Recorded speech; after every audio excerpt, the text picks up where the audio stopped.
Hello. What's up? It's Wednesday. Time for some more Wildfrost. Wildfrost Wednesday. Some nice alliteration there. So, yeah, I mean, like last time, we're going to start with the daily run. Maybe this one won't take me a million years, and I'll actually be able to do another run afterwards, but we'll see.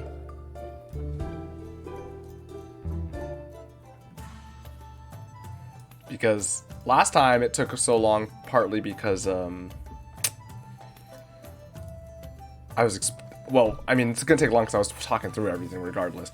But also because the modifier made me try to aim for combos more, which, I mean, I already was, but, like, I really needed it to get any money. So I actually had to focus. But then I did yesterday's daily run, and I was kind of just blasting through at, like, you know, playing it out. Still thinking a little bit, but, like, you know, just playing without everything, and I got it done in under an hour, so even with all with commentating, hopefully it will still not take me too long, but we'll see. I mean, I wouldn't hold my breath, because I don't know if you can hold your breath for 3 hours. Okay, let's look at this daily run for today. Oh, I've seen this before, and I still don't really know how. Oh, we have a healing. Okay. Last time I had this modifier on the daily run, I just was losing health. Well, okay, it wasn't the blood bell, it was some different one where it wasn't just losing one health, or maybe that is the same one, but it was like actually losing a max health. And so, like, I couldn't even recover it. I didn't even have I didn't even know what I was supposed to be doing. And then, I mean, I actually ended up dying before it hit 0, so it wasn't relevant. Maybe it stops at 1, I don't know. I never found out. Blink sack. Okay, just gotta try to hit those goblins. Alright, lots of trash gonna be generated. Every 5 turns we're making 2 trash. We got 1. This also could make trash if it triggers the leader. It's good though. We're Super Snower needs the trash. Got a Haze Balloon, which is pretty nice actually. Haze Balloon is decent. It's a block and then it hazes. Bushu lets us heal up against the Blood Bell. Very slow, but it'll heal us a little bit. And wait, no, it has to, because every fight you go back to max health. So yeah, I don't know. Well, okay, in theory we can make it to the end in this one because there are only 9 fights and we start with 9 health. So we'll be in the final fight with 1 health if I don't find a way to if I don't find a health charm or something. It's gonna be very precarious though. That's fine. And then a bunch of default stuff. Gear Hammers, Flask of Ink, Snowzuka. Alright. Yeah, let's just jump in, see how it goes. Penguin fight. Alright. Penguin fight is fine. Do I want to get Bushu out? Maybe, although it'd be nice to just smack these penguins real quick too. I can take 1 from the Chungoon. Because this also powers up my Gear Hammers. Bushu's not really that helpful. That being said, should probably try to get it out at some point. I could Flask of Ink here so that I can hit it freely. Maybe I might as well. It's either that or just redrawing, right? The redraw, do I have anything I care about? Not necessarily. Although I can't play the Super Snower. I can play the Tutorian out, though. That's probably fine. So the order actually doesn't matter because I'm taking 1 regardless. So let's Tutorian first. So this will just double trigger back to back, basically. Actually, Snon is gonna kill it in 2 turns. What the? Oh, sorry, the audio. Okay, we're good. My headphones like wiggled in a way where they became unplugged for a second there.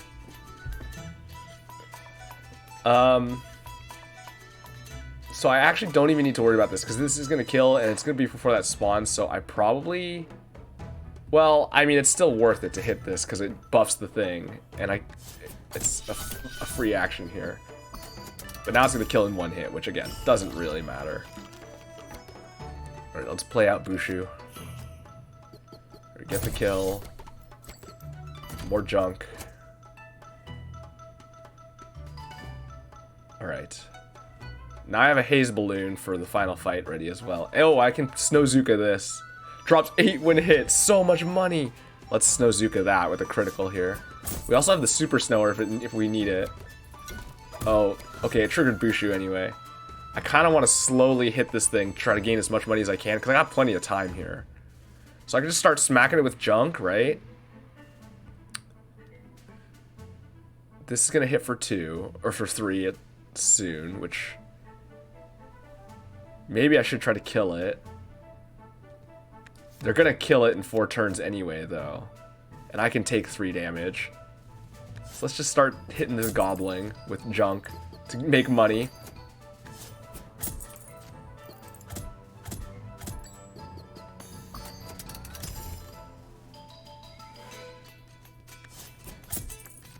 Alright, just farm the money here. No reason not to. Okay, now this turn things are going to rotate. So now I'm going to need to start thinking about playing stuff out. Plus, they're going to kill everything here, right? This kills the Waddle Goons. And then this hits here, and then this triggers one of them and kills it. So no matter what happens here, it's killing. Meaning I should maybe play the Gear Hammer to buff it and also to get some money out of the deal. Or I should just play the Haze Balloon to get it out. What's gonna be? It's gonna be the just the penguins, which we're really not that scared about. It's just 4 penguins they hit for 1, and then the big one, which I mean, I guess I would want to put this in front of the big one, although it's a little bit hard because the smaller penguins are going to be swinging at the same time. Let's just hit with this then for more money.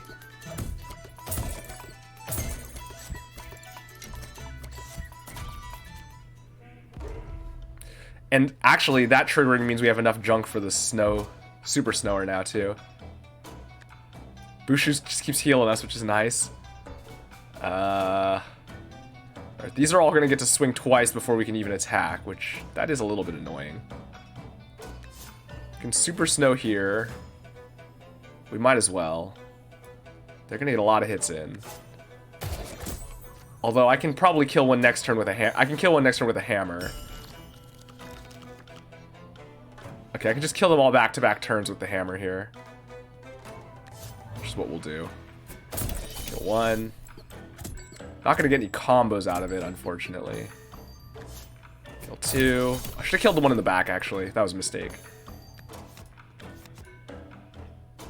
Kill. Depending on how this triggers, it's possible... Well, we'll kill this. Alright, well, we got a 2 combo out of it at least, and now we'll kill here. Alright, so it doesn't really matter. Super Snow it, super Snow it again.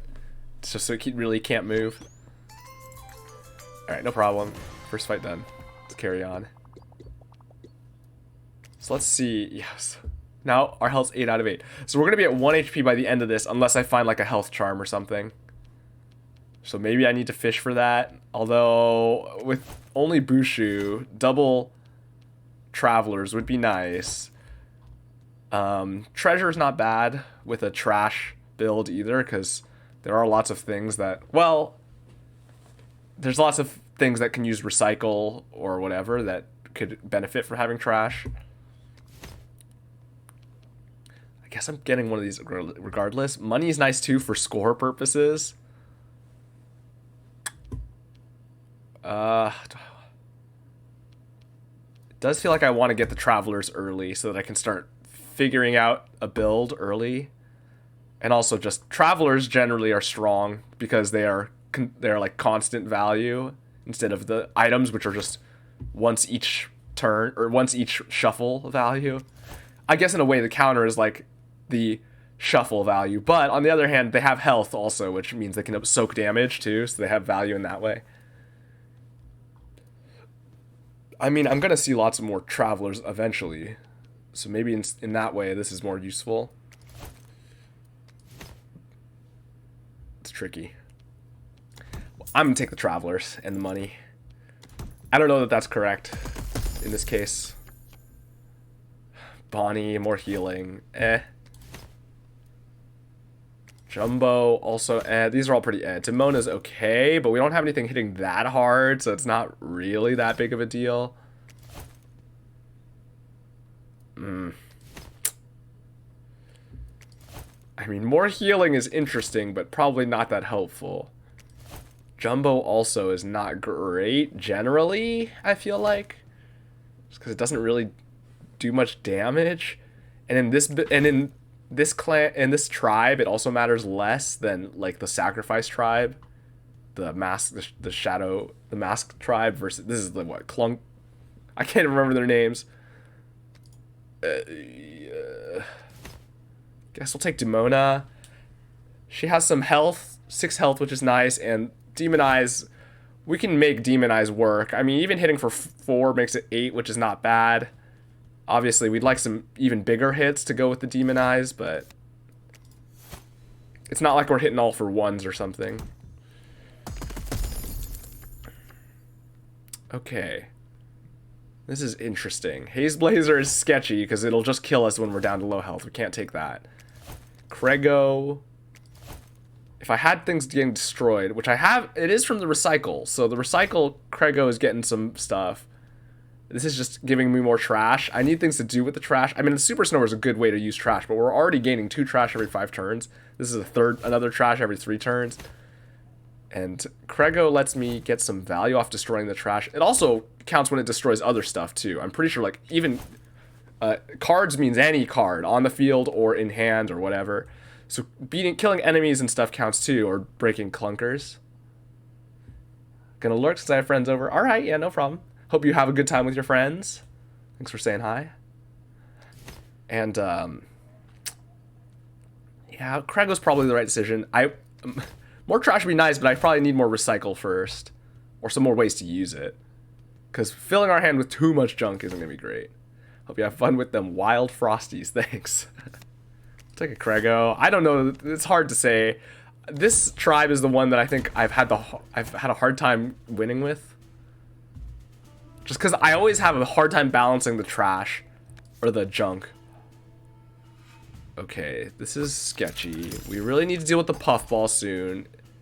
And all these other things are going to be annoying as well. Okay, this kills the puffball. And then we can critical Snowzuka one of them. Hello. Demona doesn't really help against this round. Oh, and we have the Super Snower, although that's not going to come up in time. We do need to put something in front of this Pop Shroom. I guess I could throw Demona in front and then just heal. Okay, so how am I doing that then, though? Demona will get a Demon Eyes off, which could be relevant, although probably... yeah, against the one that we're popping. Or the one that we're going to kill by snowing first. It will be relevant. So I guess we play Demona. And then we can play Bushu, too, just to get it out. And the Tutorian. How many more cards do I have? 3? Okay, we're actually playing a lot of stuff. We're playing this, We can play one more. I could just... Oh, I can't. I'm not going to be able to snow in time.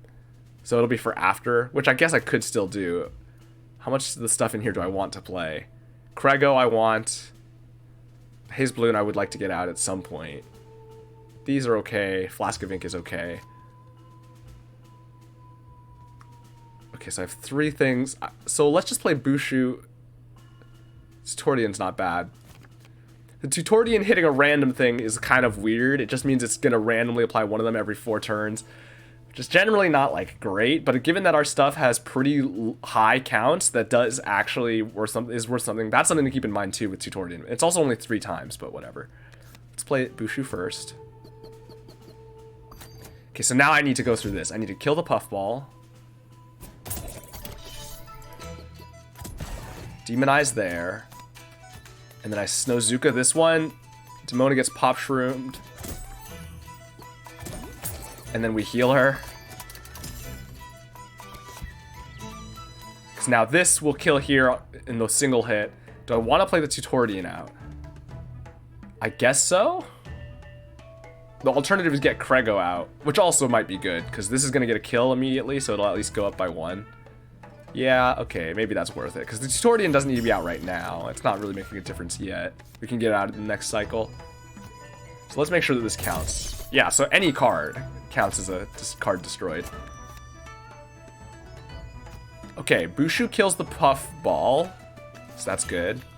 Ooh, there's a goblin, which I would like to snow. I mean, oh, actually, so here's a fun thing. Goblin can be snowed, which is the standard way to stall it, but also the ink works, right? Because it's an ability for it to leave.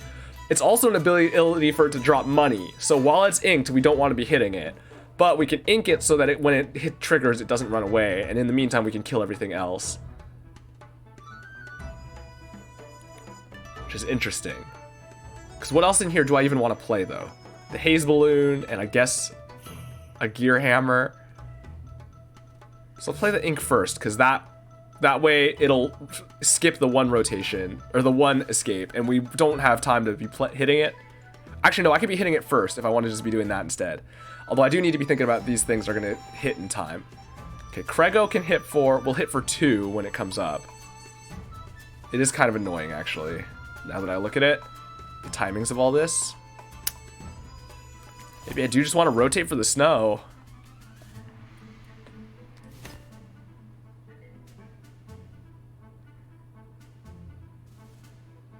Huh. Whoops. We'll get all 5 of these back. How much are any of these helping me even? The snow is helping. Yeah, the snow does feel valuable here. Being able to snow both of these would be helpful, because they're both kind of annoying right now. So let's ink the goblin, and then I'll actually just cycle. Okay, now that can't escape this turn. Let's just cycle to get our snow up, kill the puffball.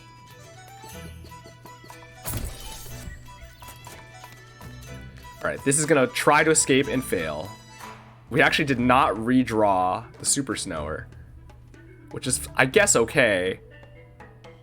I can... Who do I want to kill? This is the scarier one. The Shroom Gobbler is just going to hit for 2, which is fine. So we Snowzuka this. Do I do it now?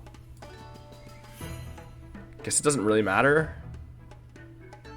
I could also... Actually, I can flask... I can ink the bulb head. If it's flasked, if it's inked, it does nothing, right? So... This is only gonna... Oh, this could last for 2 turns, actually. So I Snowzuka here, then. And then I... How do the numbers work here? Hit this for 2, and then let this hit for 4 next turn. And I can hit 2 here, then? Is that what I want to be using? What's the alternative? I have to use 3 items before I rotate. Maybe I just throw the ink on, although... Yeah, because this is going to die, so I just throw the ink on now, and then I cycle. Alright, so we're going to get the new stuff here. This is going to kill, and then hit here. The goblin is going to escape soon. I could snow it again. Right, here's the boss. More poison. Oh, that's all we get? Just the Shroodles and the boss? Alright, let's snow this goblin. Keep it here a little longer. Because I do still kind of want to hit it. If I can manage to. My triggers here are so slow. The Tutorial actually does help in that regard. I have to snow if I'm gonna snow. So the question is that what I want to do? Kind of. I'm not too worried about the damage. I mean, the Veiled Lady hits for a lot, but it's very easy to just take the damage and heal it back off if it's the only thing hitting. The Shroodles is kind of annoying, but I think not too big of a concern. Honestly, I might just Super Snower and then cycle again for more snow. Because if I can snow all these guys and I'm just taking damage from the Veiled Lady, I can, like I said, I can just keep cycling through. This also buffs Krego by 2. So that's worth something. Try to hit more snow for Shroodles. The Veiled Lady's gonna hit us for 6. Hit someone for 6. Okay, I have the Snowzuka, and it's critical. Krego can take 6, I guess. That's fine.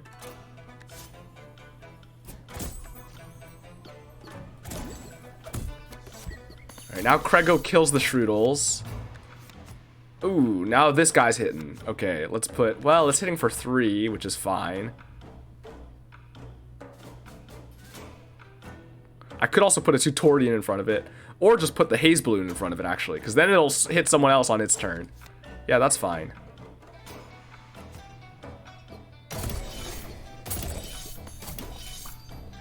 Okay, now do I just... Now I think it's possible that I Flask of Ink the Goblin to keep it stuck here a little bit longer again. Even though I haven't made any money off it, eventually I will, because I'm not too afraid of just the Veiled Lady, right?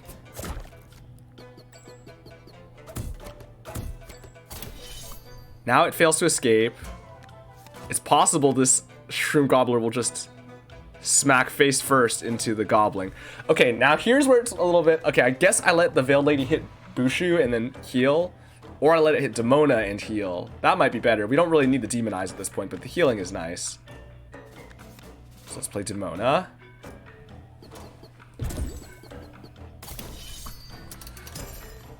We can just pull her out to heal now before we rotate, right? Before we cycle.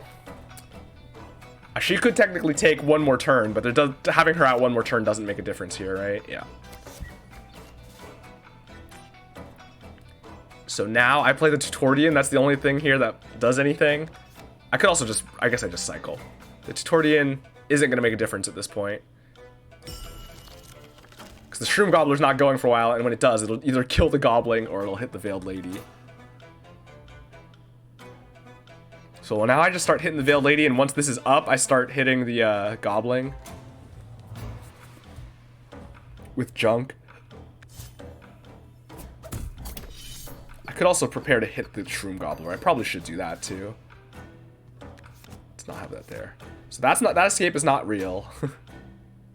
Although our leader will kill the Shroom Gobbler. On it, Bushu into this leader will kill the Shroom Gobbler actually, so we don't need to be hitting it.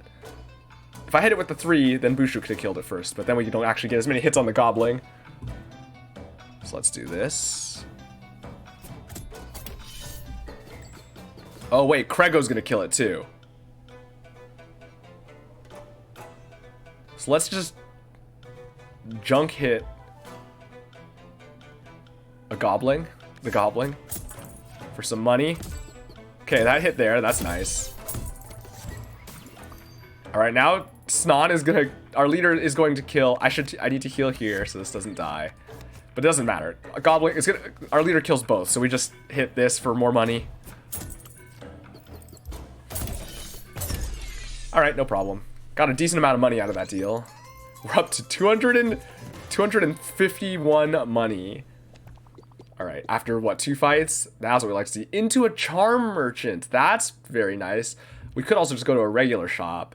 But I think I do want a crown. Do I want a crown? For what? For Krego? That's about it? Just because Krego is our scaling?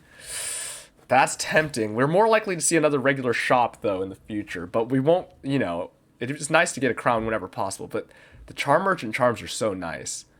Although I do also get a random charm here. So maybe this is still better. There's a treasure here, which actually that could be okay if I can find more trash synergy. Either way, we get a companion. Ooh, this is tricky. Tricky. That being said, I think I actually do go to the shop because I would like the crown. The Charm Merchant charms are nice, but there's a lot of charms that don't necessarily help us that much, as always. And among the rare charms, well, the rare charms are generally pretty good, but I'm trying to remember what rare charms we have here. That's something that over time I will come to learn, and it'll become easier to like know what all the different charms are and which ones are possible at the shops. But I have not gotten to the point of knowing that for sure yet. I mean, you know, there's like... multi-hit charms would be really good here because with the Tutorian and with the high counters, the multi-hit stuff is better. Because it like makes a bigger difference and the negatives are less impactful because negative of like increasing the counter doesn't matter as much. Aimless could matter.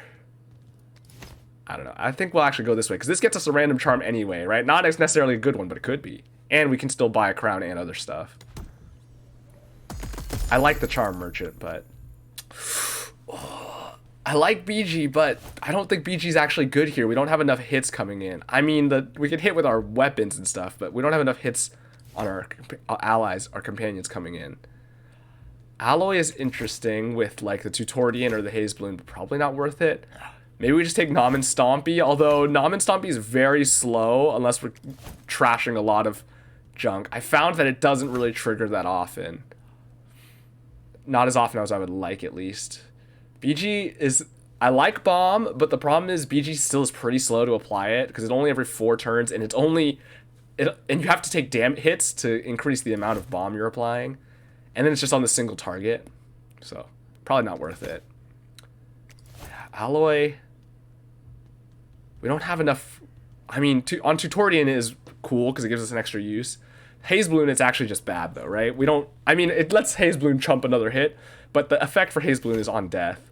I guess we just take Nom and Stompy and see how it plays. I mean, we have to cut one anyway. Now, that being said, Demona with Nom and Stompy is more worthwhile, potentially. Hitting for 20 off of Demona, it makes, like, the 10 more valuable. I do kind of like having the healing at the moment, though. Maybe I don't care that much about the healing, though, especially as my health is getting lower. What's my health at? 7. Yeah, the health probably doesn't matter too. Oh, Tutorian with Nom and Stompy. I didn't even think about that, but Tutorian can just trigger Nom and Stompy. That's actually that's pretty sick. Every 4 turns, it could just trigger Nom and Stompy. Now, the problem is then it could also trigger the other things. So it makes me kind of want to just run the 2 alone, right? Almost. It's not worth... I think we just take the chances. Because if it hits the other stuff, it's like, okay, sure, whatever. Alright, interesting. Let's see what charm we get here. What we get? Durian charm. We could just turn a junk into a 5-hit. Or any of this stuff into a 5-hit, right? Like, that's all it does. It just turns everything into 5 damage. We could also technically turn some of this stuff into 5 damage. It's just bad on Nom and Stompy, because the effect is the only thing getting us through, and the 10 damage is already higher. But, like, over here it could be interesting, although, if we're the thing is, on average, this is still probably better than what Krego's going to be on average, but that doesn't matter too much, because the low hits can be worthwhile, and then once it gets to high values, that's also important, because being over 5 means you kill one-shot stuff more likely. I don't know. Question, is it possible? Okay, but on Demona, that could be worth it. We lose the Demon Eyes, but a 3-turn hit for 5 is pretty solid. It's better on something that doesn't have an ability, though, right? Like imagine on a Foxy, right? A Durian Charm on a Foxy would just be hit for 15, because it doesn't have any abilities to begin with. It's all just Frenzy, which is not covered. Man, that would be sweet. Do I want to put it on one of my weapons, though? I mean, it would just go on the junk, probably, because that's the one that's useless currently. It would still... oh, no. It would still get destroyed, though, by Recycle, probably. Maybe I'll hold it for a second and see. It's not really helpful here. It gives us 1 extra point, but we lose the trash, which we are kind of using. It would have to go on... currently, it would go on Demona, if anything. That's the only one worthwhile, I think. Or that's the best one. If we can find something with multi-hit that doesn't have abilities that we care about, oh baby, that's the place to be.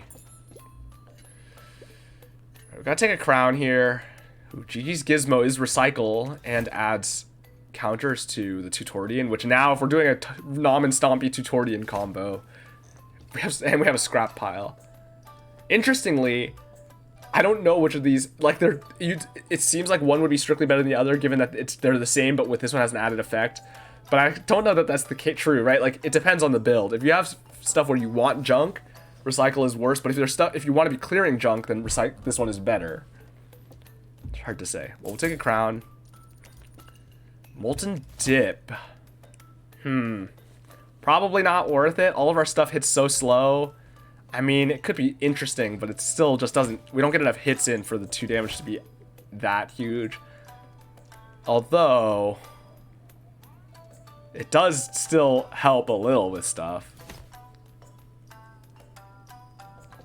Oh man, these decisions are hard. I don't... having to balance all the different, like, parts of this tribe is so hard for me for some reason.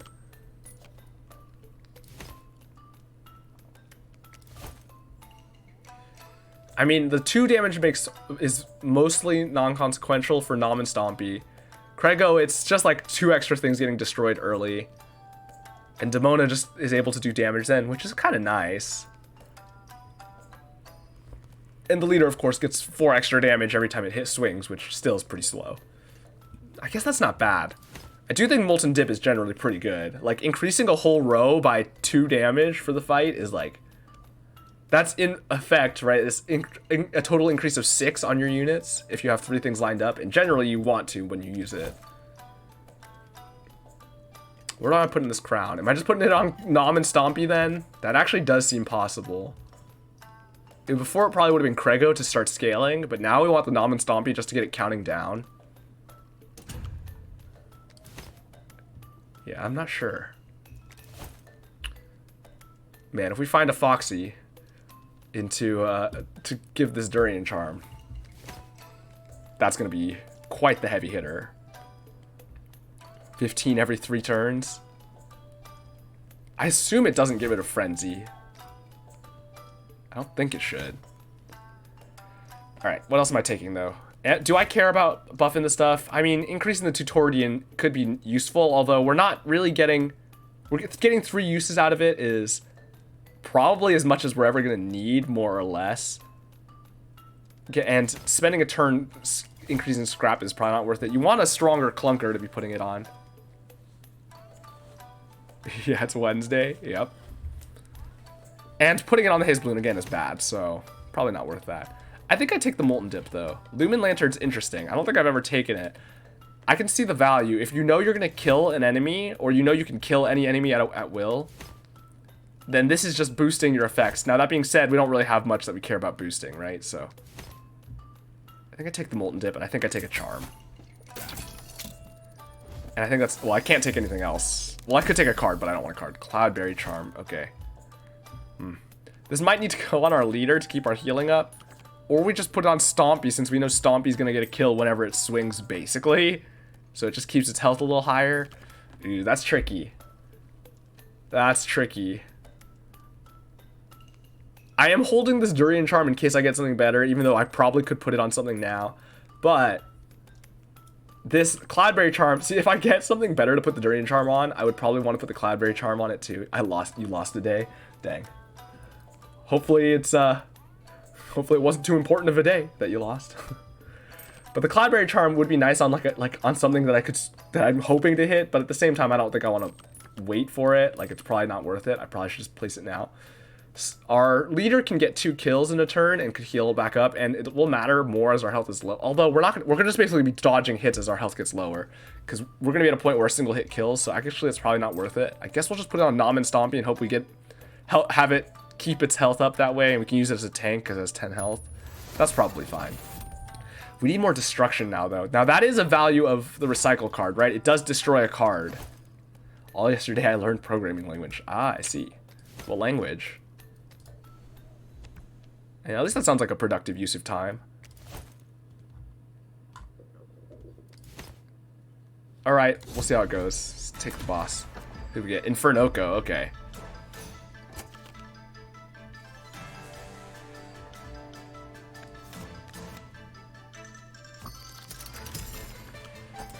Alright. Okay, we want to slow the Inferno, or we want to snow this Makoko, because as is, it's gonna be swinging, and we want to kill it before its power gets too high, because otherwise that gets transferred to the Infernoco when it's high, which is very annoying. So to that end, I think we just snow it. I would love to snow Zuka, but I can't play the Super Snower, and I also can't, and I would have to play the Gear Hammer first too. So let's just snow Zuka here, right off the bat. Gives us a couple turns to get set up. Oh, well, this Nom and Stompy's not going to swing for a while.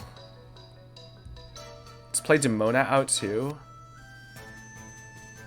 Okay, Demona into Snon does kill the Makoko, though, so that's worth something.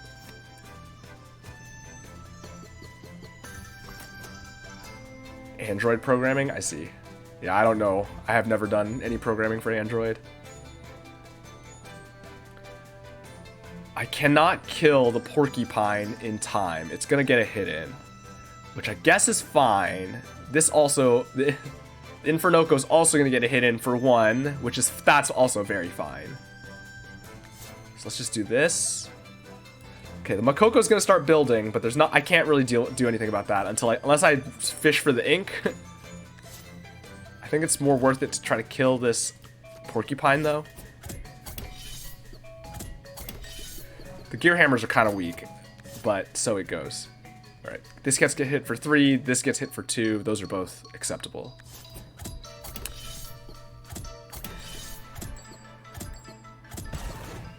All right, now Snon kills this turn on the Makoko. I can't snow it. I can ink it so it only has 2 instead of transferring 3. I don't know if I care about it transferring 3 instead of 2 though, 1 extra. It's gonna transfer 2 regardless. Now what I could do is Molten Dip here. Or I can play Krego first. Molten Dip means that Infernoco gets hit for 6 instead of 4 here. I also could play the Tutorian out. There's so many things here that probably are okay. I guess I play the Molten Dip first, though, because Demona also is going to want to be able to trigger. Yeah. Although, that being said, actually, getting Krego out starts buffing Krego here. So let's do that, and then we can Molten Dip. We'll miss out on 2 damage here, but we're going to gain a damage from Krego here. Or on Krego.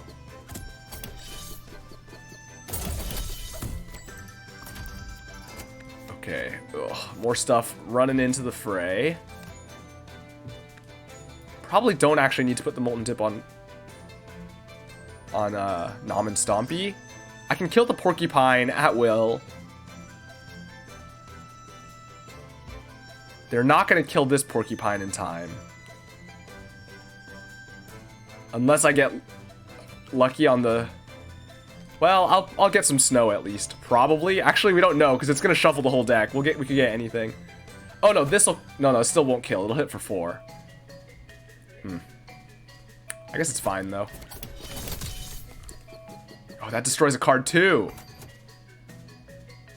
Ooh, now Nom and Stompy will kill the Porcupine.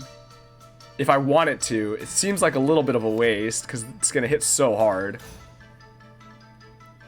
So I think I actually just killed this Porcupine so the Nom and Stompy can smack the Infernoco. Oh yeah, and that kills, so it hits for 10 there. Alright, that's fine. Ooh, this is going to hit for 6 now, though. That's not great. That's killing something. Ooh, I didn't account for the damage transfer. There's nothing I can do. This is hitting for 7, which kills somebody. I guess I can let it be Nom and Stompy. Nom and Stompy's probably not triggering again, unless I hit the Tutorian. You know what? I could just block with the Tutorian. And let Krego take the other 7. Tutorian just takes 2, and I guess it's fine.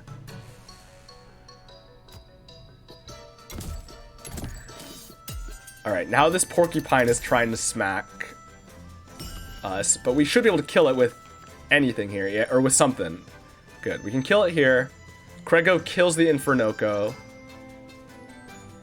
And we're okay. Do I kill the Porcupine? Yeah, probably, otherwise it's hitting for 2. Or I can tank the 2 for, well, it's Barrage, which is a little annoying.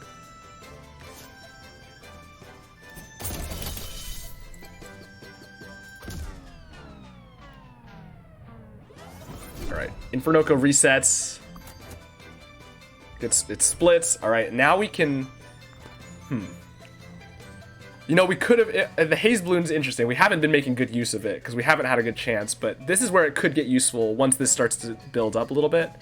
We are going to get some hits in here, though. Actually, a decent chunk of damage in. I can also Flask of Ink it next turn. I can also Snow it a little bit, although that's less consequential. Maybe I just Snow the Frostinger. We'll be able to use a Super Snower here as well.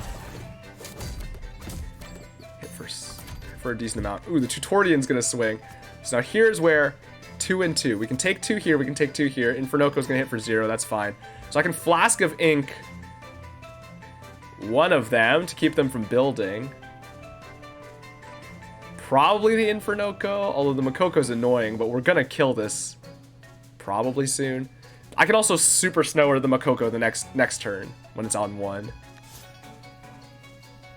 And if the Tutorian hits the Nom and Stompy, then it's just over.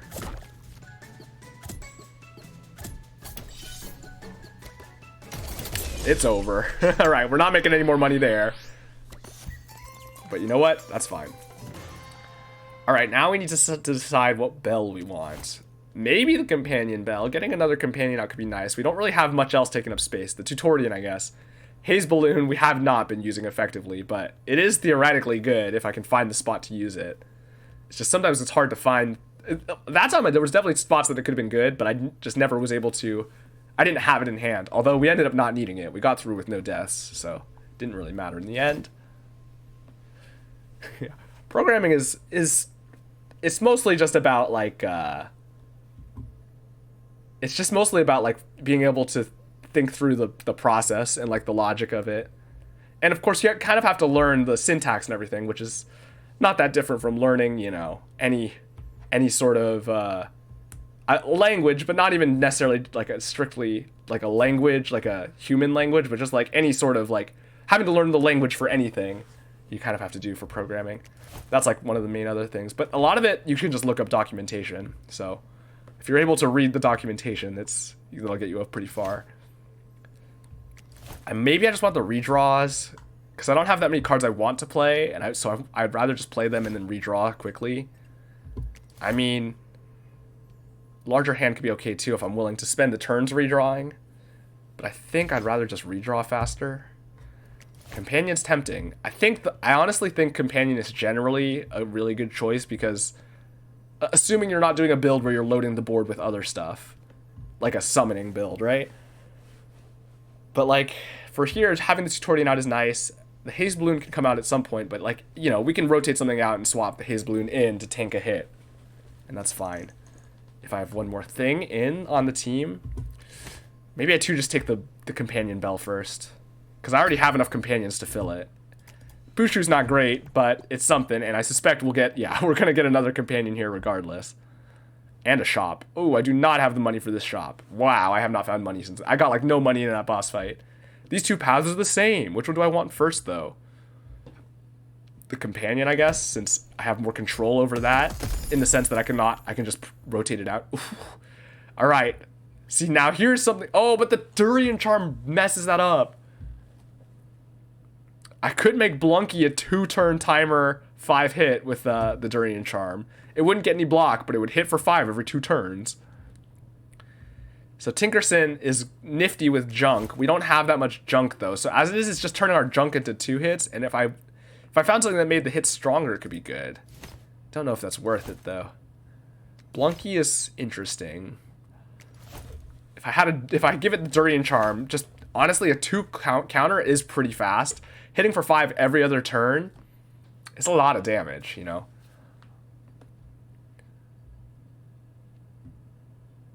And it wouldn't get the ice block, which is admittedly one of the key draws of Blunky, but you know, that matters slightly less when we have stuff to tank like the Nom and Stompy.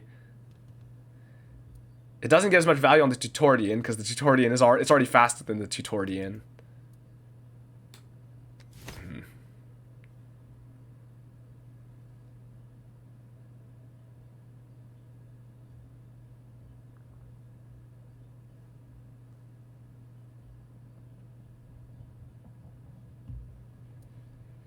I think, okay, so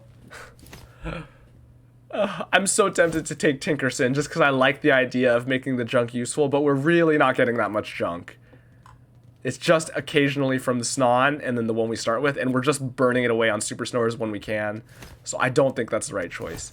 Snoffle's not bad. Snoffle ain't awful, because it's just widespread snow, and it kind of gets around snow resistance too, right? Because it just applies 1 to everything. It's basically just every 4 turns, we get a free turn, is the way of thinking of it. And that's pretty good, right? We get 5 turns for every 4 that the enemy gets. That's, you know, 20% more turns than they get. Like, that's pretty good. But it is tempting to just take Blunky and give it a Durian Charm. I'm still praying to get a Foxy, though. But at this point, I probably don't want to be fishing for it. I'm already past the first boss.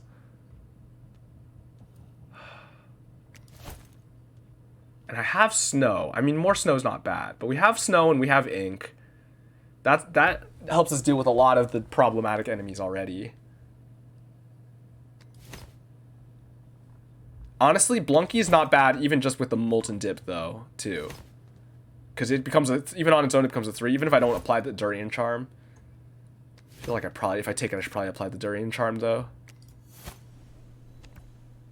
Let's see what we get from the shop and the treasure, though. That could make a difference here, potentially. Bomb Barrel is good for trash synergies, which we don't really have that much. Applying 4 bomb to everything is nice, except that we're not hitting that often. We're mostly hitting, well, with the Blunky we are, but other than that, we're not hitting that often, so it doesn't matter as much. Totem of the Goat's okay. Bling Bank is okay, but we don't really have space for either of them. Although maybe I take the Totem of the Goat anyway. Well, I don't know. We don't have a reason to be building on them attacking. Maybe it's just Bomb Barrel.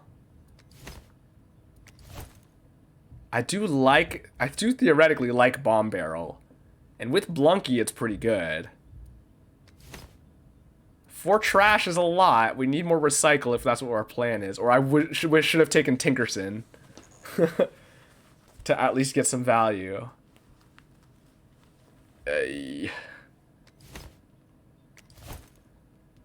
Krego and Nom and Stompy do want me to get more recycle stuff, though, over time as well. Which is something to think about. I think I'm getting kind of I'm sort of losing the plot of my build here. It's kind of getting a little bit confused, a little bit muddled, so it could be dangerous. Let me check what the fight's gonna be. It's just the same, right? It's always the same, I think, when it's not the your own character final boss. All right.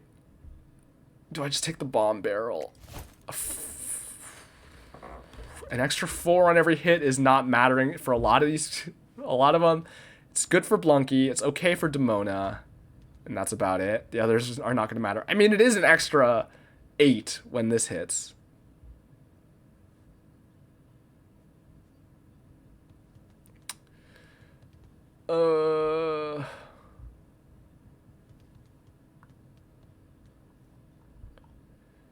Well, I guess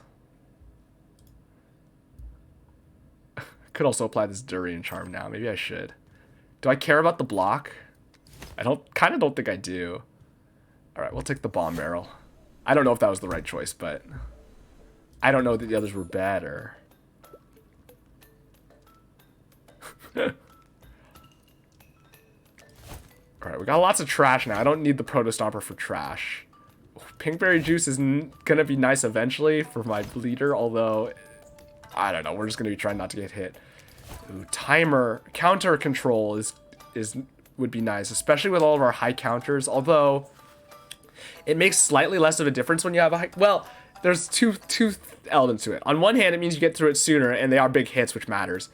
On the other hand, oops, I hit my clipboard. On the other hand, it's like a smaller percentage of a counter cycle, right? Well, oh, I can't afford much though. Do I just want a crown? I might just want a crown, because then I could play Blunky, get a Blunky out as well early, or Krego. There's an argument to be made where if I had an extra crown, I could give it Blunky and a Molten Dip and one more, so that I could just play them all out, play the Molten Dip instantly. But maybe I just put it on Blunky and give it the Durian Charm. Because now this is just going to hit for 5 every 2 turns. We need to keep it behind a blocker. And if we get into a teeth fight, we're so in bad shape. Like, I don't know. We're going to have to figure something out at that point. But honestly, we'll go for it. Now, I bet you I'm going to find Foxy in, like, the next companion. Oh, is it for 6? It's +5? I thought it was just 5 total. +5 is way better. Because that would be putting 9 here, for example, but it would lose the trash. I mean, that's way better than I thought. Dang. I must... Wait, I can check it. I have the compendium. It's +5. Oh, okay. That's... I was thinking it just sets it to 5. I mean, on a lot of... It's the same here as it was, and on all this stuff, more or less. But... over here... Like, it could have been actually usable on Stomp, and even on Nom and Stompy.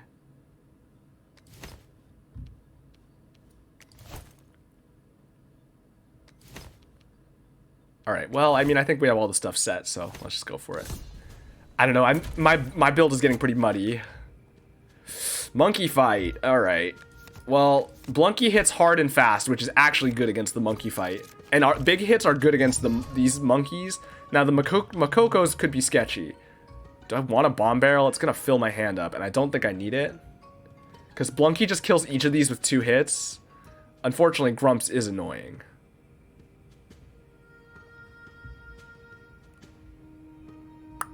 If I can kill the Grumps without having to spend Blunky hitting it, that would be nice. I don't know if that's gonna happen. I could also just throw the Haze Balloon in front of it and have it hit something else on its next turn. That could be good, because then it's taking up a slot, and its counter is so huge that it blocks this spot for like 1,000,000 years. That's not a bad idea. But we can set up some other stuff first. Like Demona.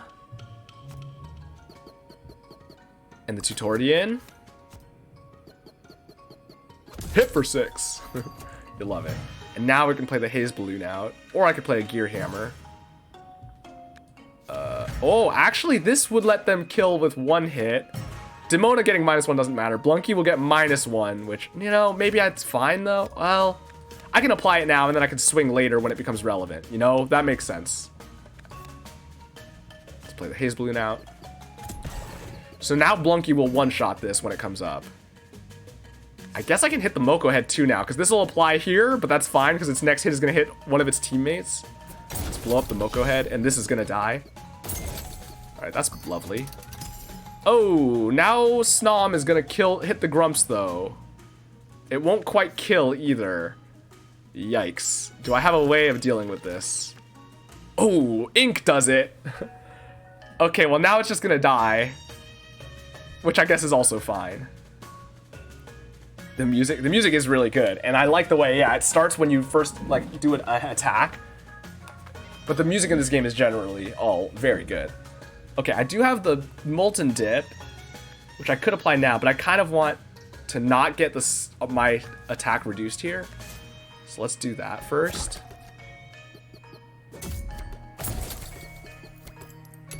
Trigger doesn't matter. Oh, it would have been nice to have that trigger. Okay, Makoko would also have been nice to have. Okay, wait, let me get some damage buffs on this stuff here. Demona doesn't need the Molten Dip. These others do. This is going to apply here. Is that what I want? Yeah, that's fine, because Blunky can kill this relatively quickly. Oh, I do want to slow the Gobbling. I can do that whenever, though. Oh, this will give pepper to all this stuff. Okay, maybe I want to do this in a different order then, because I do actually want this to just kill, I think, the Makoko this turn. So we'll just snow the Gobbling then right now, right? I would like to get Craig. Well, actually, I don't know that Craigo's going to be helpful at this point. We've already killed so much stuff.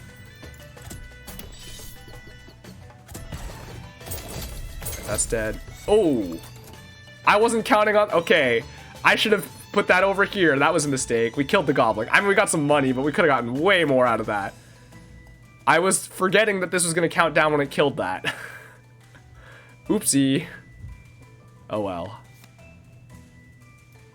Well, now that we're here, I guess we can just apply our Molten Dip. We still can't play out Craigo, and I don't know that it would be helpful anyway. Don't want that in the front. We want it like this. I could snow one too, actually. Destroys the 2 junk, which gets this trigger building. Alright, this kills Demona hits next, and then Snon kills next turn. But misses again on the other stuff, which I guess is fine.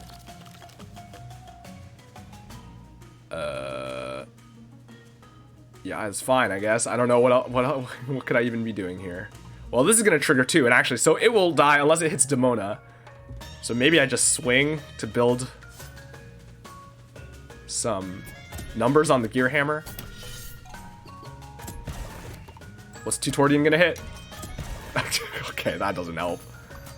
But now we kill this turn regardless. Or I can kill here, although they're gonna trigger either way. I guess it's fine. There's not really anything I can do about it. If I pass, it still happens.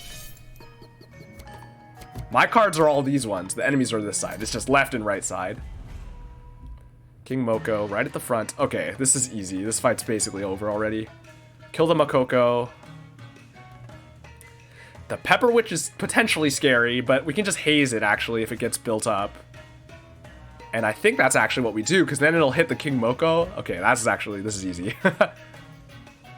You know, while we're at it, I guess I do this, too, with the Bomb Barrel. Ooh, that'll make this hit harder, because this will hit the Pepper Witch. Oh, it's only in the row. Never mind.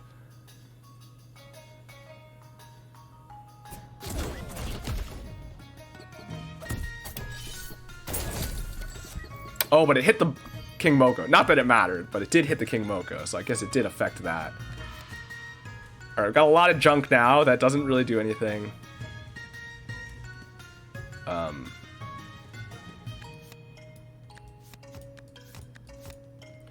One boom boom. Do I want to ink something? I could super snower the Pepper Witch, I guess. Although it's technically the Pepper Witch swinging is better for me here. So I guess I just pass, or I ink the... I kind of want the Pepper, though, from the King Moko. So I guess I just cycle. That's kind of wild. Because the Pepper is helping me here, because everyone gets buffed, and including the Pepper Witch, who's just going to hit this, and then hit King Moko next time. So now I just start throwing hammers at the King Moko. Gets haze ballooned. Alright, that's all fine. And now I play Krego out. Oh, that just blew it up. Oh, maybe I should have tried to kill the Pepper Witch. Oops, that was... I could have definitely probably... No, I don't know if I had enough damage. I didn't realize I was going to kill it there. I was not... I didn't do the numbers. Alright, treasure. Treasure. What do we get? Ooh, Blaze Bomb. Blunder Tank. Portable Workbench. Okay, Portable Workbench makes all of our junk +3. With a Tinkerson, it would have been +5. That would have been neat. But... as it is, it's just sitting here. I don't know if it's worth it. Same with Blunder Tank. We don't have enough recycle for Blunder Tank to be that good. Blaze Bomb is interesting. It applies Frenzy, so on something in the back that we don't think is going to get hit, we can apply Frenzy. Or like to the Nom and Stompy right before it swings, we can apply Frenzy and get 2 hits in, which is good. Or actually Blunky. It's good on Blunky, because Blunky can't tank a hit regardless, right? We're not letting Blunky get hit no matter what. So that is good there. But also, it can apply 4 bomb to something that's about to get hit, right? So it's a very versatile card. And it's why it's really cool in this game that you can target both allies and teammates, because there's a lot of cards that have that kind of thing, where there's an up and downside, and so depending on how you use it, it can help or hurt the thing you hit with it. All right, well, this would get me more junk, which isn't a bad idea. Although I don't think it's a particularly good idea, because, again, I don't have much to get rid of it. And I don't have anything caring about having junk that much. So actually, I don't think it's worth it. I think I just go with a Traveler, although my Travelers are pretty okay. I could see replacing Demona, although Demona into these ones is actually pretty strong. So it's probably fine, and I could go for a Charm. This also has money, though. We'll see what Travelers. Travelers can always be sideboarded. There's the Foxy! I knew it! Oh, I wish I had the Foxy I wish I had the Durian Charm still. That would have just been that would have been 6. It would have been 18 every 3 turns. As it is, we're doing what? 6 every 2 turns. So in 6 turns, that would have done 36, and right now we're doing what, 18? So we would have done double. Yeah, that adds up because it's 2 counter for 1 hit or 3 counter for 3 hits. So 1 counter for 1 hit. So it's double over time. 36 damage every 6 turns. Like, that's 6 damage a turn on average. It's crazy. With Bomb, though, Foxy is still good. Although, if I'm going to go for Bomb, these I have applying Bomb. Do I just go for Fizzle? Do I actually just pivot to a Bomb build? I think I might. My other stuff is not that strong. Demona's not that important. Krego's not really doing much, if I'm being completely honest. Hello, how are you? Hope you're having a good day. And Nom and Stompy's okay, but not that important. I think I might pivot to a Bomb build here, because I already have Bomb Barrel. I do have a lot of junk. Okay, Fizzle's good for a Bomb build, though. It's a little bit slower than Foxy, but it applies so much. It applies 3 Bomb, and the damage it does when it swings, it hits for effectively 3 damage, right? If it doesn't have any Bomb. If it has Bomb, it hits more, although so does Foxy. But so it does effectively the same amount of damage as Foxy on 1 extra count, but it also applies 3 Bomb. Bomb Barrel, my beloved. Yeah, Bomb Barrel is very, very nice. Although the trash is such a pain. You just have to, but if my build is mostly focusing on the companions anyway, the trash becomes less of an issue. Because we can just kind of rotate through. I think I take Fizzle. I think I pivot to a Bomb build here. Which means we get rid of probably Krego.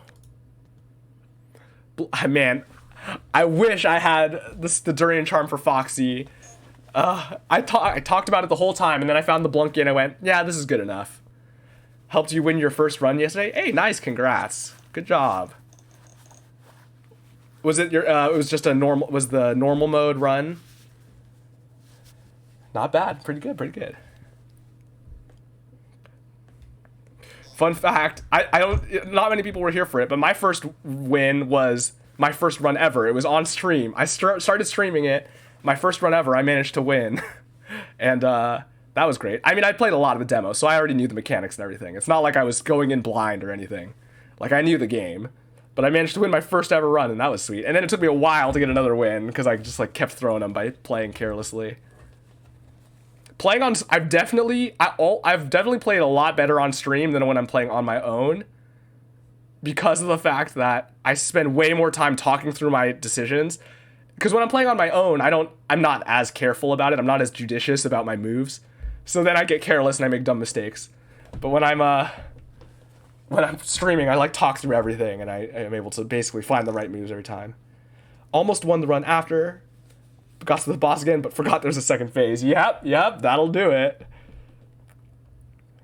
Alright, so I mean, Nom and Stompy's okay. It's not really that important, but it's better to think than Krego here. Right, in some sense, right, you can compare. If we destroy 5 cards, then this will have triggered... If we spend 5 turns and destroy 5 cards, this hits for 5, and this hits for 10, right? Because we destroy 5 cards and it triggers this after 5 turns. Now, that being said, Krego keeps building, so over time it becomes better. But, you know, we don't have that much destruction overall. Although Fizzle will be destroying things pretty frequently. I mean, our build with Fizzle and Blunky hitting so hard. Alright. Or rather, I assumed it wouldn't be a thing. Yeah, it's a little bit weird after the first run, because you don't... Yeah, you know, it's your own characters, but it still just turns into the Frost Guardian. It is kind of funny. Oh, wait, I need to switch these... crowns. Wait, no, I want that crown. Let's take the Nom and Stompy crown, though, and give it to Fizzle. We do not have a lot of tankiness in our crowns anymore, though, especially because our leader's getting weaker and weaker every battle.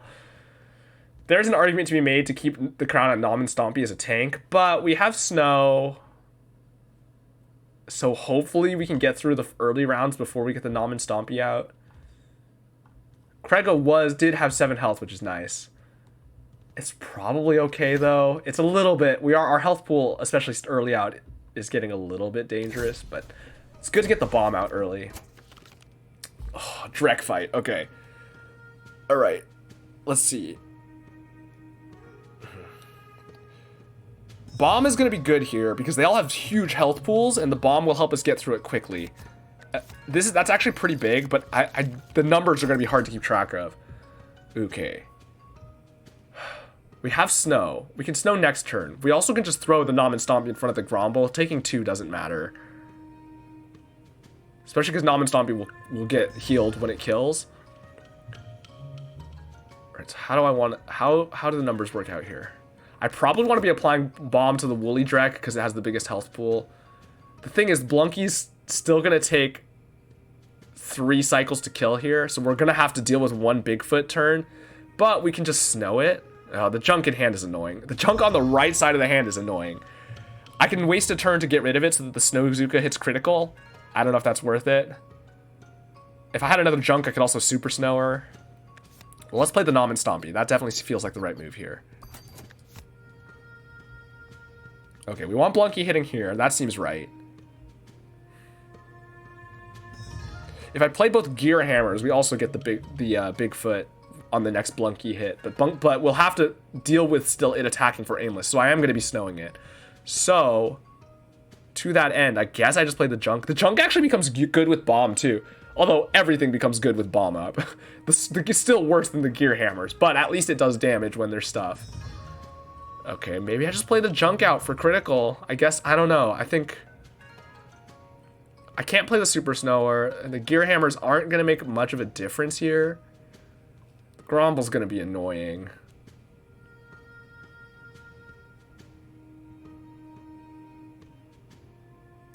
Or, okay, I can just Snow Zuka and hit with both Gear Hammers on the Bigfoot. So Blunky kills next turn, right? We hit for 4, hit for 12 off of the Blunky hits.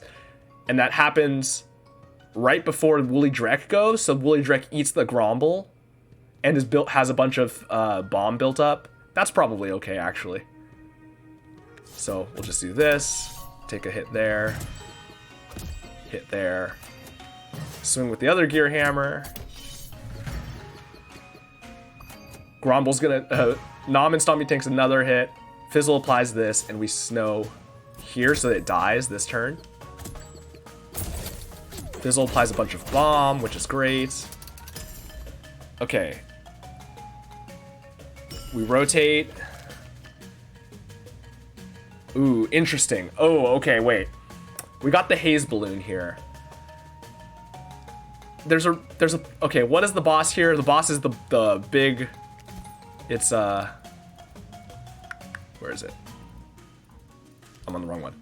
It's the Big Glue, which hits for 5 barrage. So I think this is the enemy that we actually want the haze on anyway. So I guess this is fine.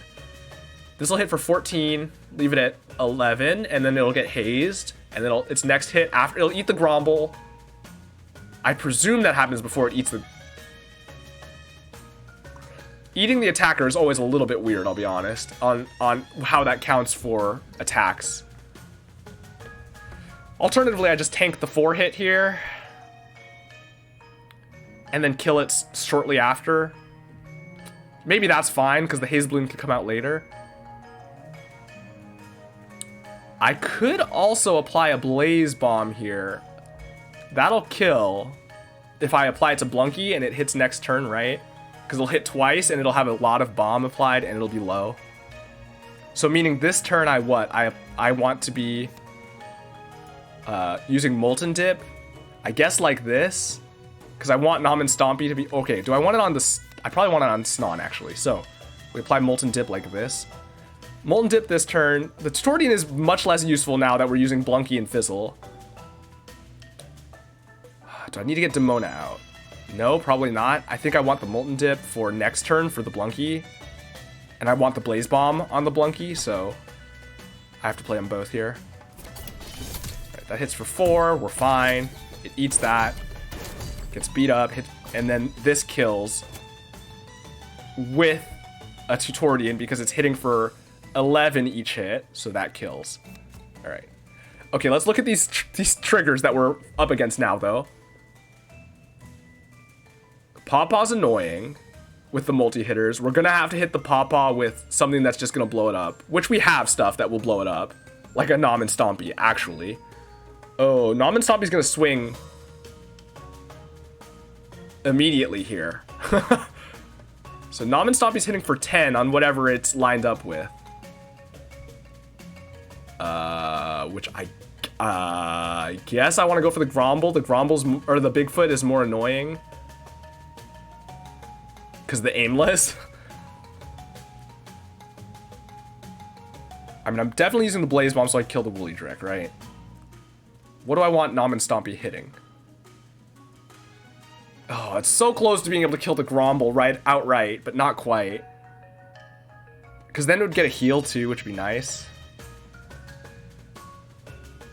I guess I don't have to apply the Blaze Bomb to the Blunky, although I think it's the right choice because we don't let Blunky get hit regardless. Yeah, I guess hitting the Bigfoot is... if I hit the Bigfoot, then what? Do I have something that's going to hit for 5 before it swings? Fizzle will kill it? Yeah. And if I hit the Nom and Stompy here on the Gromble, I can kill it next turn with the Gear Hammer. Okay, that's the right move. Blaze Bomb here. Bam, bam, dead. Bam, hits for 2. And now we kill the Gromble with a Gear Hammer. Nothing else matters. The Goblin's gonna get away, unfortunately. I don't know that there's much I can do here about that. I mean, I could hit it with the Junk next turn, but I can't really do anything else. So we kill the Gromble. That triggers, that's fine. Goblin's getting away. I could hit it with a Junk, I guess. Okay, wait. We're having this kill. Oh, actually, we'll kill it. Potentially, because the Fizzle will hit. Oh, yeah, and Blunky will kill, because it'll be 3 health down at 3 bomb. That's 12, 3 bomb. No, it takes both hits of the Blunky to kill the Bigfoot, just barely. The Pawpaw is annoying, unfortunately. I do need to deal with that somehow. I mean, we can take 1 damage, that's fine. I'm gonna need to try to hit it with Nom and Stompy, but Nom and Stompy is so... It's gonna take a while to swing and also only at 1 health. Or I can just let Snon hit it, I guess. Take 2 damage. Tutorian is gonna make these numbers harder to keep track of, to be honest, if anything. So maybe I just play the Demona out. Oh, Demona can tank this hit. We can put 1 here.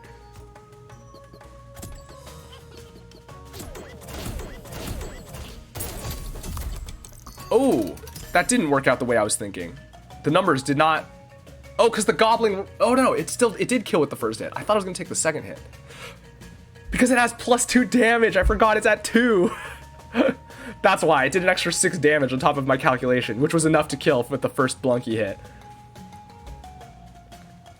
So Blunky hit here triggered the Pawpaw, which is... Actually, that's not bad, because it's at 2 now. I can kill it with a Gear Hammer. Okay, that's great. So what do? I play the Haze Balloon out, and then I cycle looking for a Gear Hammer to kill. Which we almost certainly will find. If we don't, we're in danger, because everything will start swinging. Well, we'll just have to pick something to take 2 damage. Do I want the Haze Balloon? I guess so. I don't know that it's going to come into play. Alright. Let's get a Gear Hammer. Okay, we hit 1. Oh, but now all of our stuff is going to swing. Well, all of our stuff is swinging regardless. There's nothing we can do about that, so... Kill it with the Gear Hammer. Trigger everything. Reset all the counters. Well, Blunky doesn't matter. Blunky's a 2 counter. That's almost irrelevant.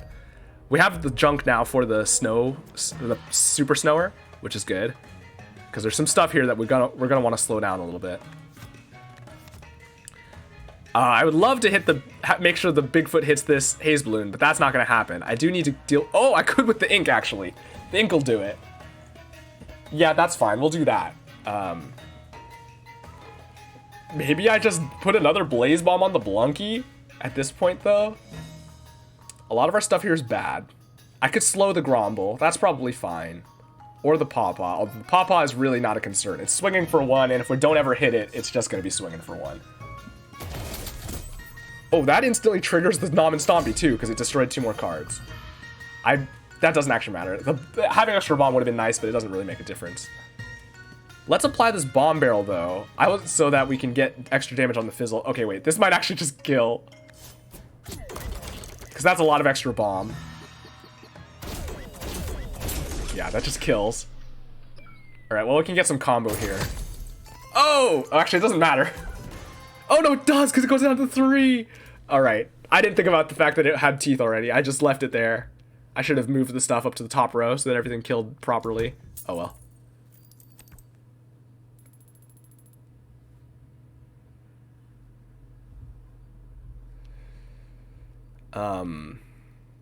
Right. Honest. Ooh. Shade Sculptor's nice. Shade Sculptor's nice. What could I mean, Bomb Barrel, Blaze Bomb, Molten Dip. Those are all good targets. Muncher. What do I get rid of with the Muncher? The Junk and the Gear Hammer. I mean, my hand is getting kind of annoying. Or my deck is kind of getting annoyingly full, but of just random nonsense. But on the other hand, as I've been saying, this build is definitely companion focused, so it doesn't matter too much. I think I take Shade Sculptor. Getting a double means that we're more likely to hit. Now, what's the key card I want? Molten Dip's interesting, but honestly, I still probably just take Blaze Bomb. Another Bomb Barrel is too much. It's too much trash to be building up. We're not going to be using Bomb Barrel twice in a shuffle, because then our deck is going to be just trash. Because as it is, we only have to recycle 2 to burn out trash per shuffle. An extra Blaze Bomb would be okay, but I think I honestly might just take a second Molten Dip, because applying it to both Fizzle and Blunky is very strong. And, I mean, hitting Snon is also okay.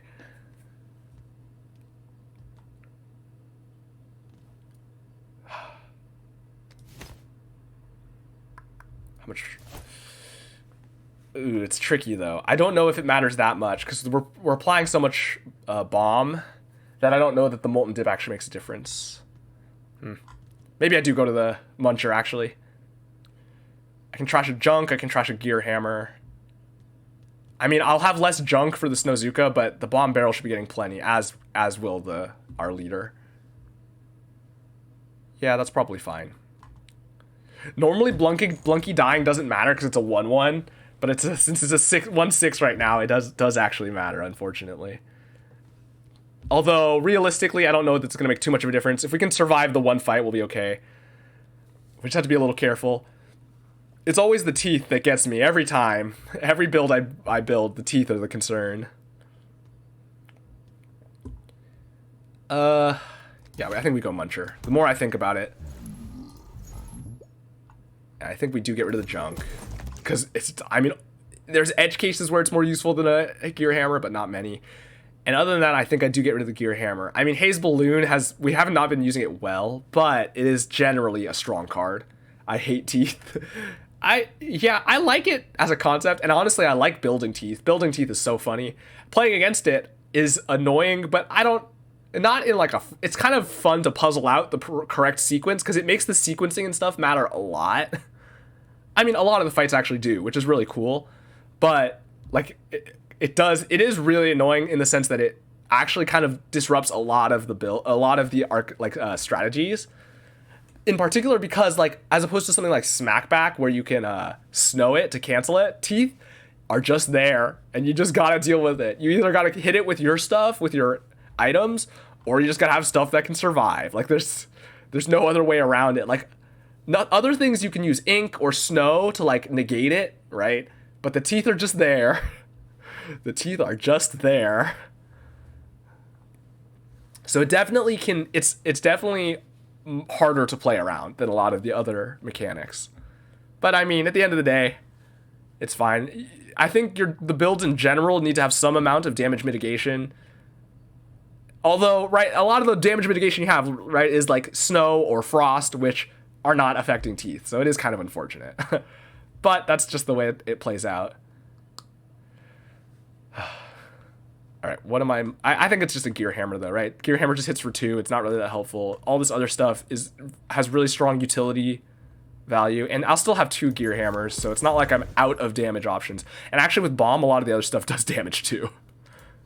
The only way to deal with it is just outright prevention, right? Outright, like just tanking damage through shell or health. Yeah. It is definitely harder to play around. Like there's much less of a choice, but that's how it goes. Right. I mean, I think we take a crown. Crowns are really valuable, and now we have the setup to just crown the Molten Dip. That's actually really good here, I think. I mean, like, because these other... I could also see myself crowning the Blaze Bomb to instantly play on Blunky, but Molten Dip hits all the stuff, which is nice, and it consumes, so it just goes away, which is also nice for our shuffling purposes. Like, other things, right? Any util is not as good to crown because... or any debuffs, because, like, it'll hit whatever enemies are out, which is not necessarily... it's usually the weak enemies to start anyway, so it's fine to have it later. But I think a crown on Molten Dip is actually strong here, so... take that. Berry Basket, probably not worth it. We don't have enough stuff with enough health. Slapcrackers is funny. But especially with Bomb, it is kind of funny. Oh, that's tempting. Because if we have a few Bomb on stuff, Slapcrackers hits extremely hard, right?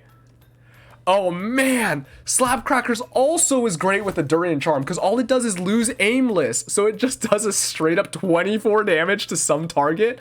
Oh my goodness. Sun Cream, yeah. Sun Cream is nice with Blunky. It makes it swing every turn.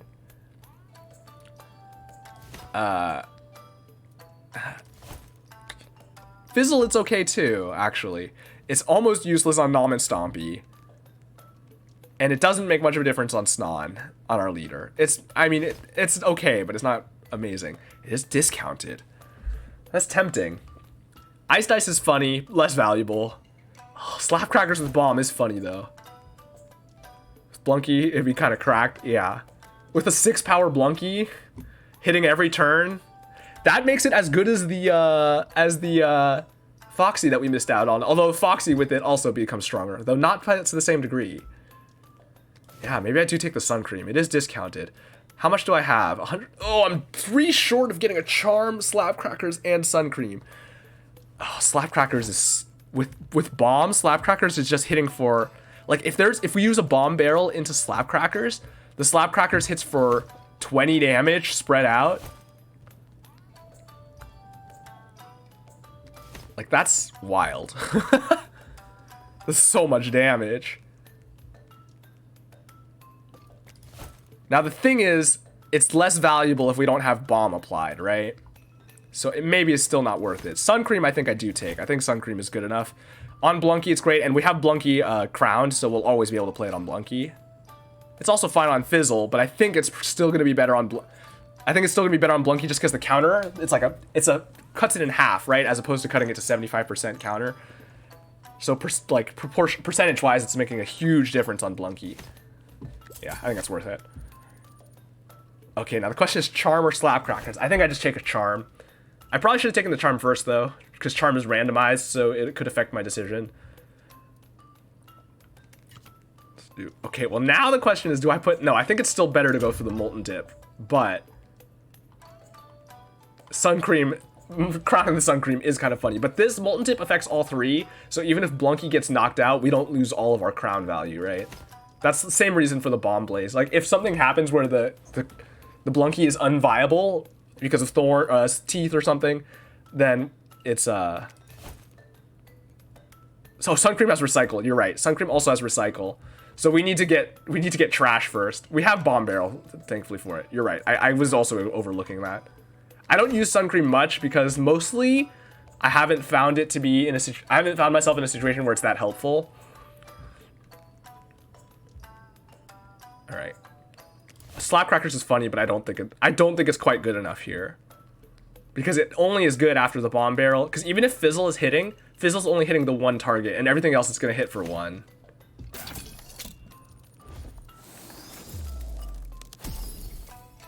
Ooh, okay. Strawberry Charm is nice. The only thing I have to put it on, though, is the Sun Cream. Because the Molten Dip is a starter, so... Well, that's fine.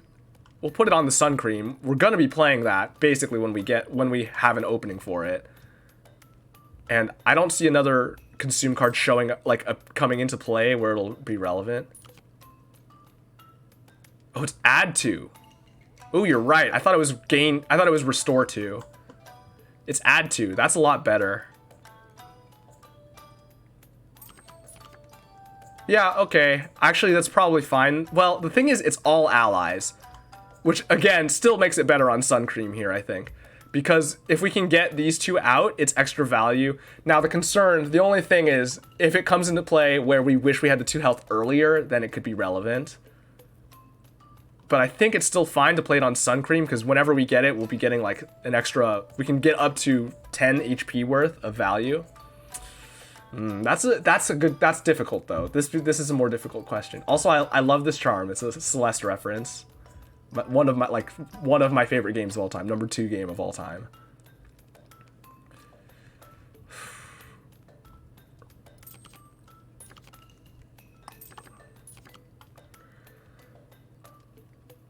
Getting it on Blunky and Fizzle is pretty nice, though. And on Snon. I mean, Snon's gonna be 1 HP by the end of our run. So it will be nice to have it early so they can tank, like, 1 hit from a weak enemy. The 2 extra health matters slightly less on these two, and we'd have to find a chance to play them first. If we draw them out of order, okay. I'm increasingly being sold on putting it on Molten Dip. Because getting the 2 extra HP on these 3 at the start is probably worth it. I don't know. I don't know for 100% that that's the right decision, but I don't think it's inherently the wrong decision, at least. Alright, next boss, right? Everything's good. Let's see how it goes. Let's run it. What are we fighting? Okay, Truffle. Truffle should be fine. Oh, Bomb probably sticks after past the split. Half the Bomb probably sticks after the split, which is pretty good here. We should have enough damage that we're pretty okay. Like Blunky. Oh, Blunky's weak though. Oh, that's annoying. It's only hitting for 5. So normally Blunky would just blow the Pop Shroom up turn 2 and we wouldn't have to think about it again, which would be amazing. But the injury is actually mattering here.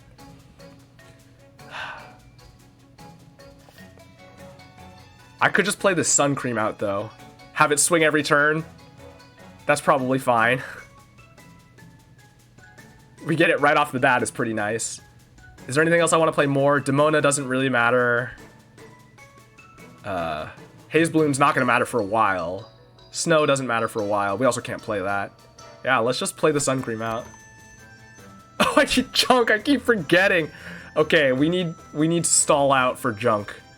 Oh, okay, we have to wait till we get this Bomb Barrel. I keep forgetting it has Recycle. I don't play it enough. Okay, in that case, what do I want to play? Demona? Honestly, I think I just Gear Hammer the Pop Shroom so it dies. And then I also might just straight up shuffle or redraw. Because the Blaze Bomb is good here. Bomb Barrel is good here. Bomb Barrel's better after split, of course. But Ink is interesting. Playing Mario Party now, time to lose friendships. Ooh, good luck. The Ink is not really mostly relevant here, though, because Pop Shroom's gonna die. Shroom Gobbler is therefore not gonna be matter. It's just for the Truffle, which doesn't actually matter. The split doesn't affect the health pool overall. It's just if we want to be stacking stuff. Hope the game's going good. Yeah, so far so good. Tutorian doesn't really matter. Honestly, at this point, Tutorian's not that helpful in my deck, because Blunky's swinging so fast, and it doesn't really matter. Okay, I think I Gear Hammer so the Pop Shroom dies, and then I shuffle, and then I try to get a Nom and Stompy out, or get the Blaze Bomb up. Snowzuka could be good too. I don't have the Recycle for the Super Snower, so Snow is helpful. Yeah, that seems fine. Alright, now the Pop Shroom dies to the Blunky here, and I think I just rotate everything away. Alright, that dies. Ooh, the auto critical Snowzuka. You love to see it. We do kind of want Nom and Stompy out as just to tank the hit here.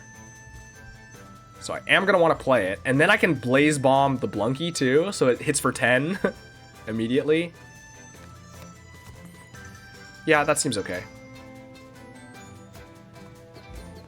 Ooh, except this is causing the damage to spread because we have four companions out now. I mean, it's fine. Fizzle or Snon can take a hit here. I think I put it on Fizzle. Fizzle can be recalled if it comes to it. And I do think I Blaze Bomb here. Oh, but do I want... Okay, wait, I do kind of want... Okay, let's just swap these two. I want Fizzle hitting the Shroom Gobbler so that we kill it a little bit faster. Or so we just blow it up here and it doesn't get to swing. This all looks okay, though. Hit for 4. Yeah.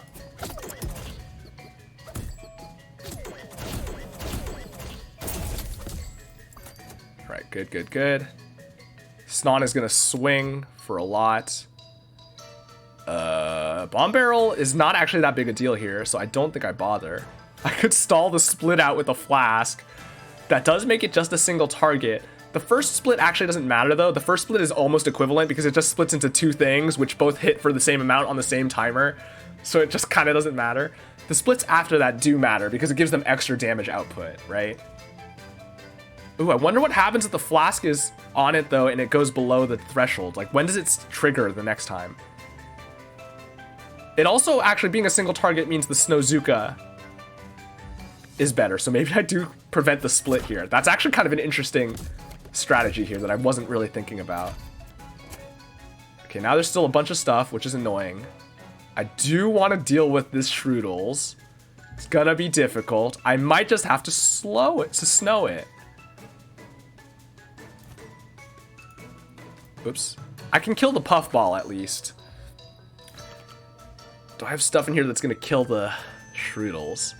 I might just have to snow it for now, and then kill the Puffball. And then kill the Shroodles over time. Seems okay.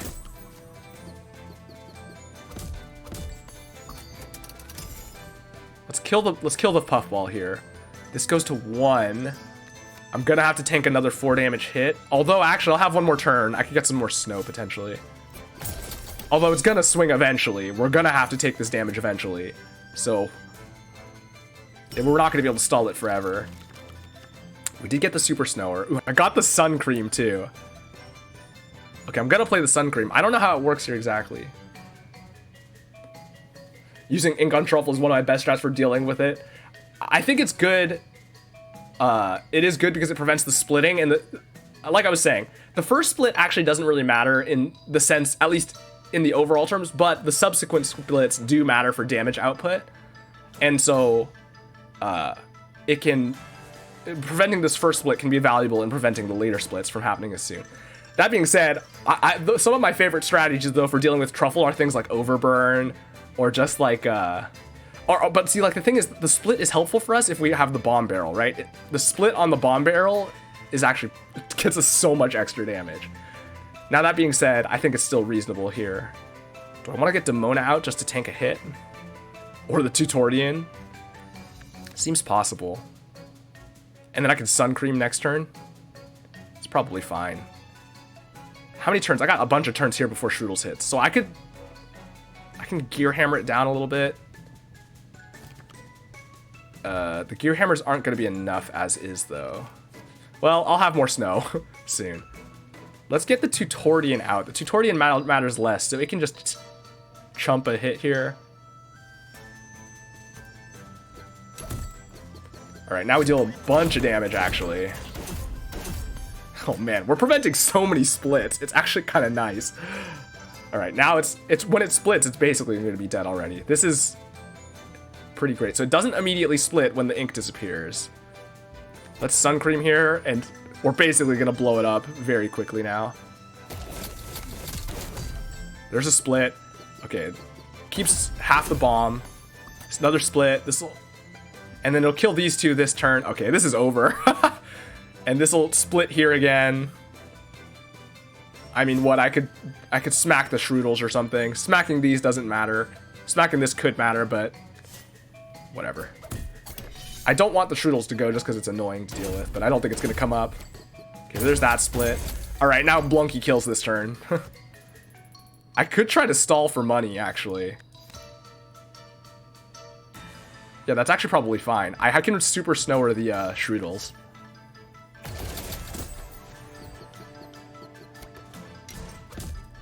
Oh, it triggered the Blunky. Alright, Blunky's blowing everything up. Alright, now these are swinging. For 4. We can tank one hit with the Tutorian. We can take another hit with our leader. Or I could just snow one. Or I can haze balloon. I'll just haze balloon. Alright. Alright, this is all killing anyway. Full combo. We get the 4. Great. Look at all that money. Alright, now what do I want? Bell or hands? Probably Bell.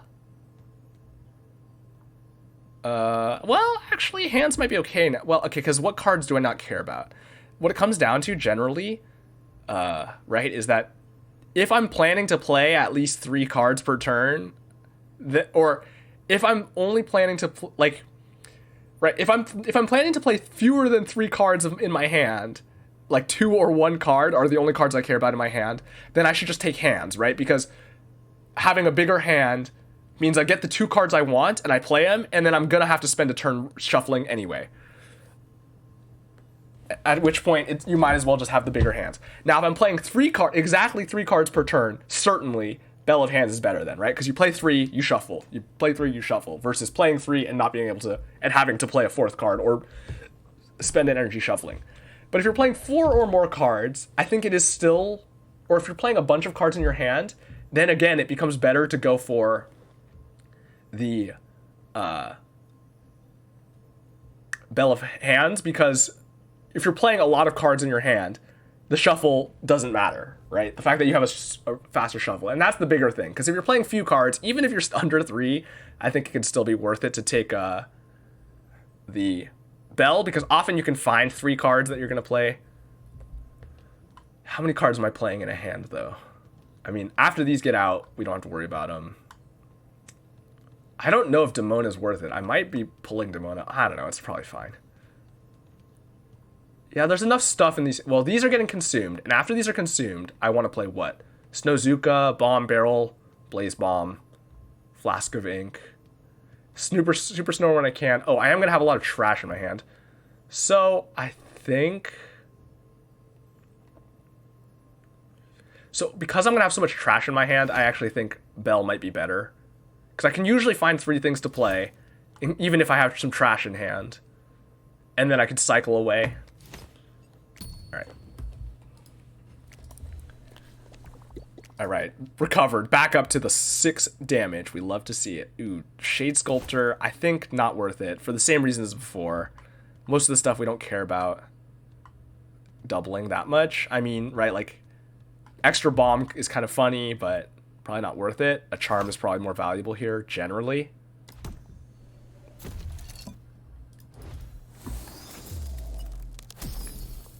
Whew, Pomegranate Charm. That's good on Nom and Stompy or Blunky or something. Blunky hitting every turn for 4 Barrage. Actually, it'll be 6 Barrage with the Molten Dip. That's pretty hefty. Now, okay, unfortunately, I can't put it on Fizzle because she doesn't have enough damage. But that would have been sick, right? Applying Bomb to everything. It's probably best on Blunky, though. It's on Nom and Stompy, it's cool because it does 30 damage, but it does not trigger enough. We're going to do so much more DPS with Blunky, right? If I put it on Blunky, after the Molten Dip and Sun Cream, it's hitting for 18 damage a turn on 3 enemies, or like 6 damage per enemy in the... No. And if I get a Blaze Bomb, too. But yeah. So I think we just put this on Blunky. Now, this gets dangerous if we run into Teeth, of course, right? If we run into Teeth, it becomes way harder to manage. But, I mean, that's probably just a risk we have to take, right? We're kind of going all in on Blunky, which is a little sketchy, but it's okay. I think it'll work out. And if not, so it goes. Ooh, okay, Warthog has Smack Back. We need some snow to deal with that. Everything else we can deal with, more or less. Okay, we're gonna need the snow for this. Let's play our hand out first. I mean, that happens regardless. Blunky does kill the hogs, at least. Ooh, we can Sun Cream. I don't have the junk. I was hoping I had... Oh, I don't have a junk in my deck anymore. Okay, the bomb barrel does like, oh, I could play the bomb barrel just for the sun cream. That actually does work. And for the super snower. Okay, that might be worth it. I have to tank a little bit of damage here from the hogs, but Fizzle can tank the damage, and that's fine. We're gonna have to tank 3. The bomb barrel does nothing for the hogs, obviously, but it gets me the garbage I need to play sun cream and super snower here, which are the ones that matter more. I could also just ink the warthog.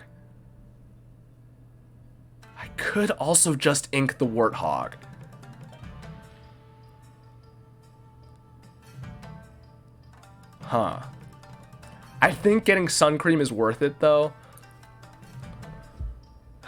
I mean, we're gonna have to deal with more warthogs, so it's fine if we have more answers in our deck. And then in the end, we're gonna have to fight the mutton head, right? I mean, the razor, not mutton head, the razor. But that's all fine, right? We should be able to basically blast through our damage with Blunky, especially because since it has barrage, it'll just hit the back line immediately. So I think it's fine. I think I bomb barrel here just to get garbage in my hand for everything. And then I probably...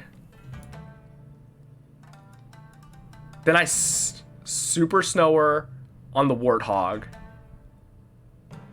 I wonder how sun cream works when it's already at 1.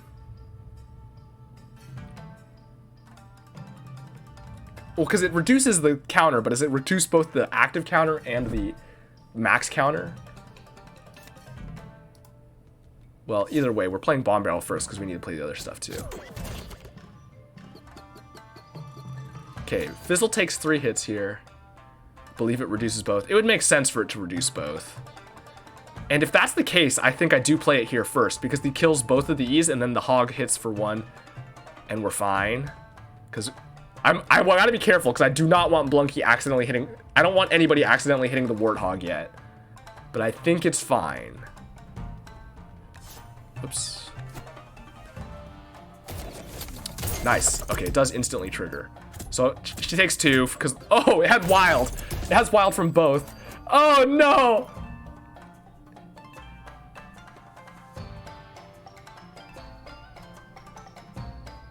Okay, so what happened, that did not play out the way we were hoping. That's actually gonna be bad.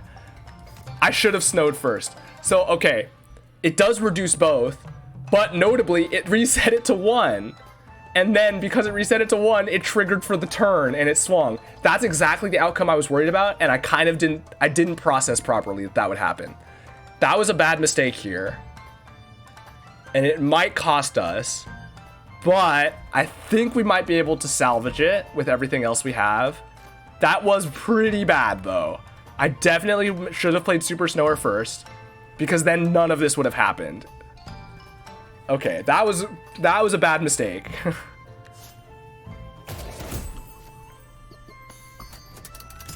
But let's hope we can salvage this. I think I need to shuffle now, or to get the other cards out then. They matter a lot more now, since I don't have Blunky. Before, I might have just stalled and played out these other cards to get the spawns. But actually, we're getting the spawns instantly from Fizzle. Okay, so maybe I do stall. Like playing the Tutorian and the Haze Balloon out. Because then I can Flask of Ink the Warthog that comes in, too. Oh, man, I did not... I was thinking it would reduce it instantly, which made sense, but then it reset to 1 instead of resetting to 2 because it was reduced. So it triggered again instantly. Oh man, that was exactly what I was worried about, and it happened. All right, that's fine. Let's play the Tutorian out. Let's stall for the reset so I can Flask, so I can ink the next Warthog. Okay, thankfully, ooh, it doesn't quite kill here. It doesn't quite kill the Warthog. But it comes close, and that's fine.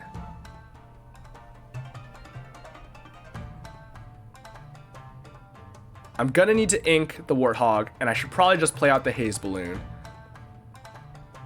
Although the Haze Balloon matters a lot less. Doesn't matter too much here. Do I even care? Probably not. I think I just play the ink and am I gonna get a swing in on this ink? I will, off of Fizzle. So in that case... Because the Rock Hog's not going for a while, although I do kind of want to kill this hog. And this will give me access to the rock hog. Okay. Let's flask here. Let's get rid of that smack back. That's fine. Oh, it also doesn't get the wild trigger, which is nice. Alright. This hog's gonna hit for 3. I can reduce that by 1 by hitting with Gear Hammer. Or by killing the rock hog. Or I can just tank 3 with something. That's probably better. I mean, I'm gonna want to kill this eventually, but I'd rather tank. Taking 1 difference is whatever, and this gets me out sooner for when, and it triggers when we kill the rock hog. So I do think I want this here. Take 3. I could snow the goblin to try to get stall for money. Normally I would love to do that. Okay, this still has ink, so we're safe there. Normally I'd love to do that, but now that my Blunky's dead, I do kind of have to play this correctly, just to be safe. Because my Blunky is like a big part of my damage output. I mean, I have damage from these others, but gotta be a little careful. Yeah, let's just kill this.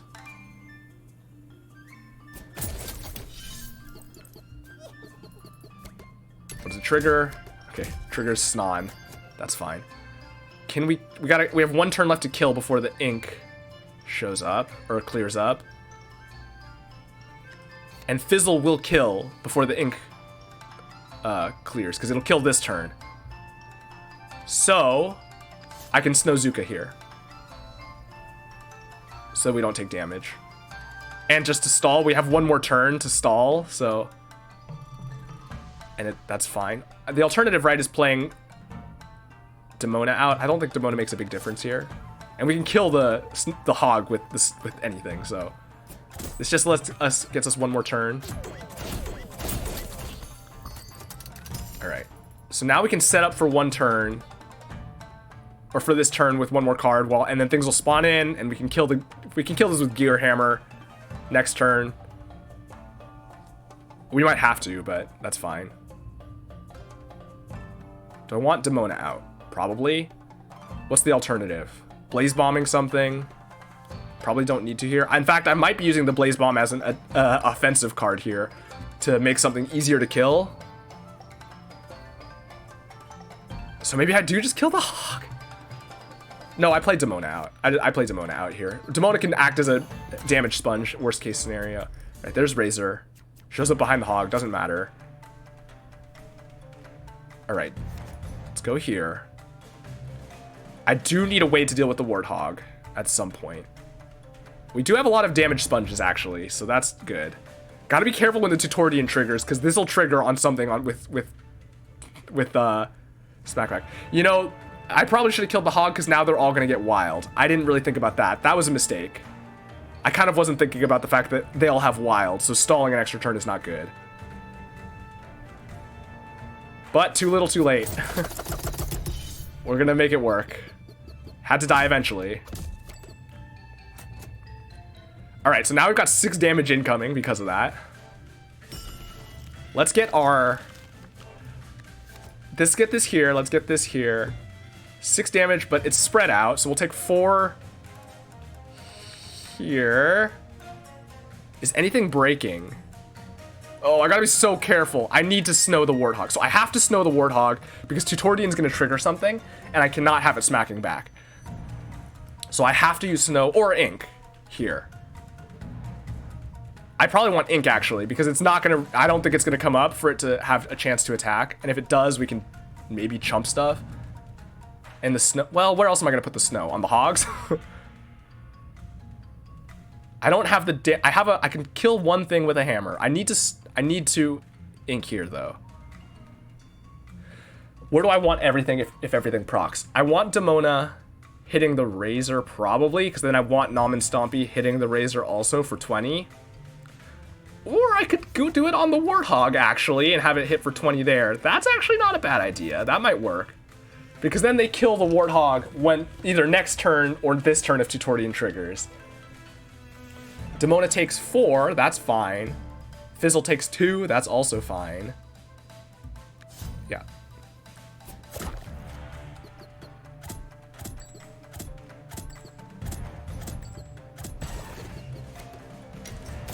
Triggered Nom and Stompy. Okay, we'll take it. We got 2 kills out of that then. Because because it comboed into itself. Killing a thing caused it to tick down and trigger again. All right. Now this Razor's hitting for 1,000,000. So we do... Ooh. It actually does not kill Nom and Stompy. And Nom and Stompy is probably not going to go again for a while, so I could even theoretically sacrifice it. Although, I don't necessarily want to sacrifice it. I'd probably rather have it up. I could sacrifice the Tutorian for a hit, too, at some point. Maybe now. This is the biggest damage hit it's ever going to be able to tank. Okay, Fizzle kills this hog here, which is nice. It'll be after the Razor triggers. It'll add up to this one, but we can kill this hog after, the turn after. So that's fine. Tutorian dies, that doesn't matter.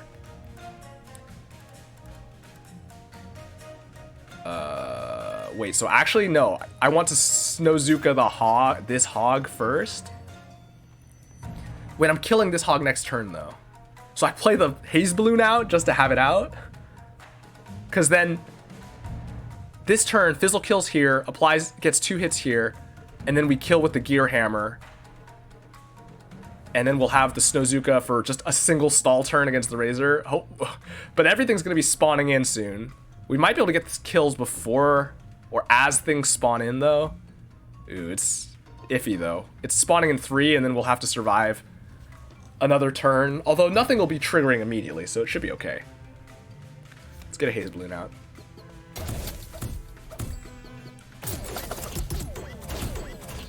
Okay, some Bomb is there. Alright. Because we can get this here, we can Gear Hammer the hog, kill the hog. We can stall this for one more turn. Demona hits. How much damage is this doing? 8 times 2, 16. Not gonna kill. Just spawning a single hog? Okay, we're not scared of that. That was the spawn. That's funny. Oh, interesting. I can add more bomb here. I think that's the right choice. I could do it either way, but I guess we'll do the bomb barrel since it hits the other one too.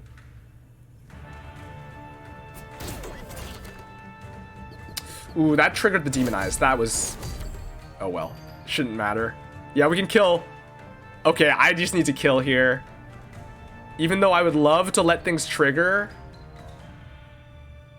this will kill so much stuff, so I need to just kill it. I can kill it with anything because it has the bomb, but we'll kill it with the actual damage.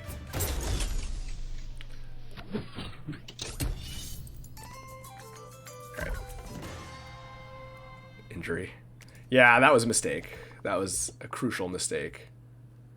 Matters slightly less now, though, because it's only, what, 4 health? Well, it's mattering slightly less. It still is annoying, especially going into the final fight. Oh, what a crucial mistake. That's still going to keep haunting me going forward. Ooh, do I want Charm Shop or Regular Shop? And the Muncher, what would I burn? I mean, 2 more Gear Hammers. The Gear Hammers are good to have access to. I think my deck is probably okay. I think I'd probably take the Charm Merchant and 1 more card. Let's see what charms we get here. I mean, another crown could be okay. Ooh, Haze Keg. Mega Mimic.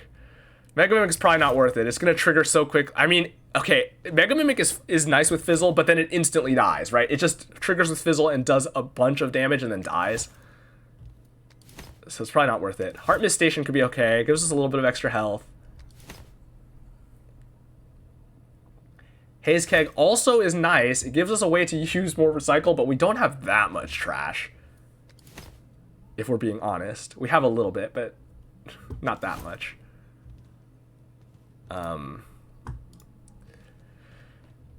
Yeah. Heart Mist Station lets us... It gives us more sustain, right?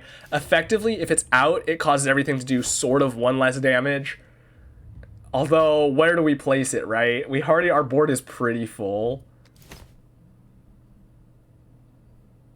So maybe it's just the Haze Keg for the chance that it's valuable. And with Bomb Up, Haze Keg also does damage. Like, if we have the junk in hand, Haze Keg is good. Because applying 1 haze is so strong, right? Haze Keg, if you have a thing that hits slowly and hard, Haze Keg is extremely valuable, right? It basically stalls it for a full turn cycle where it's not doing damage to you, and also causes it to potentially kill one of its teammates in that same turn cycle. Like, that's such a big swing. Which is why it's generally so hard to apply. Yeah, that's probably the best choice. I mean, Heart Mist Station is going to be hard to find a chance to play. And Mega Mimic is not... as funny as it is, it's actually regular Mimic is better with Fizzle than a Mega Mimic. Or a Bombarder. But Mega Mimic just dies after one Fizzle trigger, and the 5 damage is not worth it. Let's take a Hizkeg. I don't know if that's necessarily the best choice, but we'll go for it. Bombarder! A Bombarder that applies Demonize! Okay, wait, I might need to take that, and that might need to be my last slot. Because we have a lot of bomb application. Is it anything that... anything that is hit with bomb. Okay, the danger is that it makes our Blaze Bomb not good. It makes our Blaze Bomb kill our team. But it makes Bomb Barrel, it hits everything with Bomb Barrel, and then Fizzle it hits a bunch of times. It triggers after each hit, which does so much damage, right? Okay, Molten Egg Charm could be interesting on... not much. Maybe on the Blaze Bomb or something. Lumen Ring is nice. Lumen Ring could be big on some stuff, actually. At one point, so there's one that increases all of the effects by 5, but it's the Cake Charm. Cake Charm increases all effects by 5 and adds Consume, which nutty. That's so wild. Like, there's one that on this, if you do it on here, it just gives it 6 extra Frenzy. Like, that's crazy. That's so much Frenzy.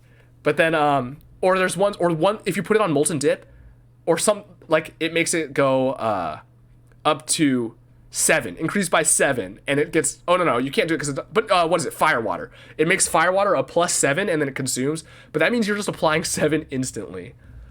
Lumen on Nom and Stompy. Yeah, that's a possibility. It would tick down a lot faster. I don't know that that's actually worth it though. Like, I honestly think Lumen Ring might be worth it on Fizzle here. Applying twice as much bomb, right? Like, that's a lot more, that's adding up very quickly.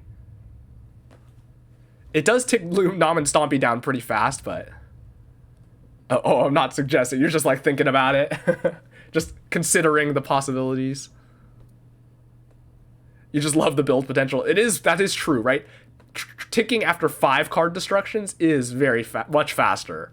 The thing is, unfortunately, the counter is still 10, so, like, its passive countdown is still very slow. Pengu Charm, pretty much irrelevant. Right? I mean, you know, you could imagine a situation where it's good on something that's hitting multiple times so that it comes back, but it's like, if you're getting snowed, you don't want it on something that needs to be swinging fast anyway, because you're just losing out on damage. I mean, I think I definitely take the Lumen Charm. I don't think Molten Egg's worth it. I don't think I have anything that's where it's worth it. I think I do take the Bombarder.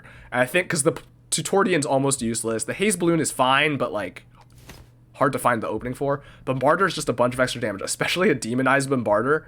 Like, this means that Fizzle's also doing Dexter damage on the hits afterward. What's Molten Egg do? It gives it +5 damage and Consume.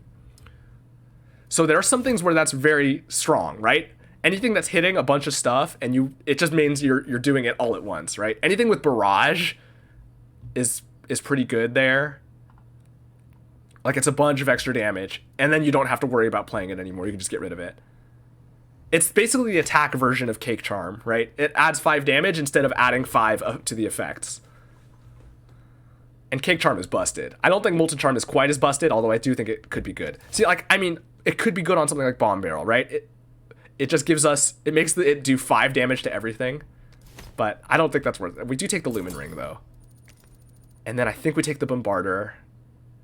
And I think we call it there. Alright. So these clunkers are mostly not going to get played. I could imagine potentially pulling Demona or something so that we have more space for the clunkers. But I mean, we can just let Demona die if it comes to it. We're in the final battle. Now, I think I give this to Fizzle. Is there anything here I care about? Not really. Imagine a 0. I don't think you can go below 1, but imagine a 0 counter. Triggers infinitely. I don't think that's how it works. Just keeps triggering until everything's dead or it's dead. And then Lumen Ring's not very helpful on a lot of this stuff. I mean, it could be okay on Molten Dip, but I don't think it's as good as just adding more bomb.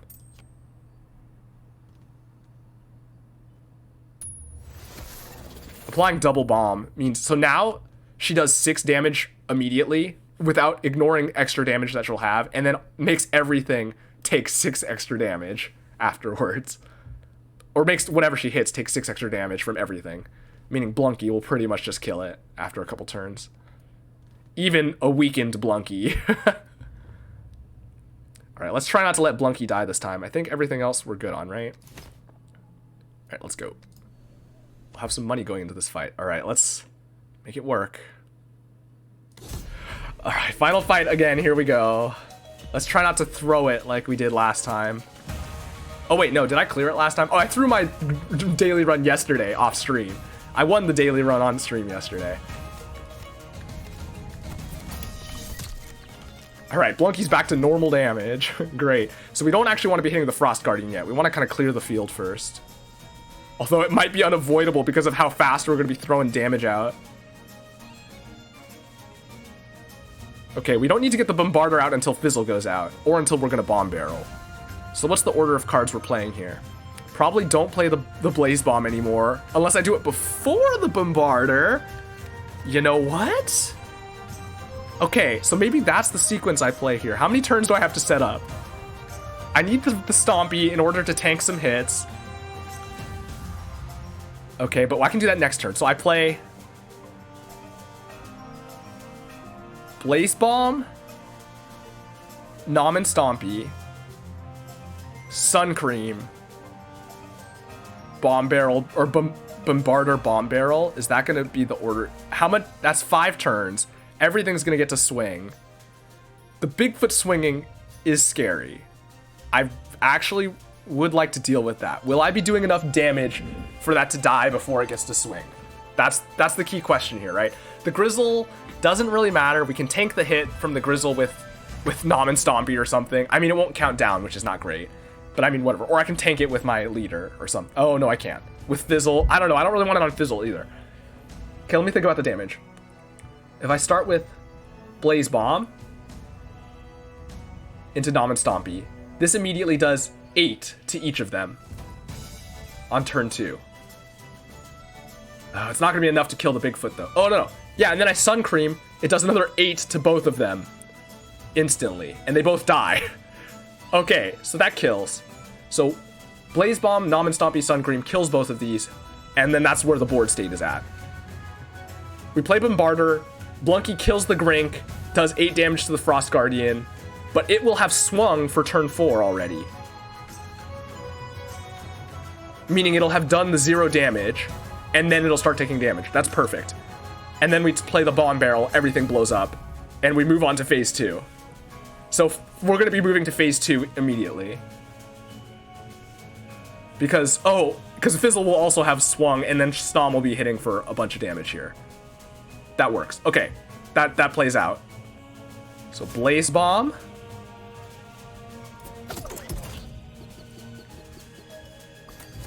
Nom and Stompy to tank the Grink hit.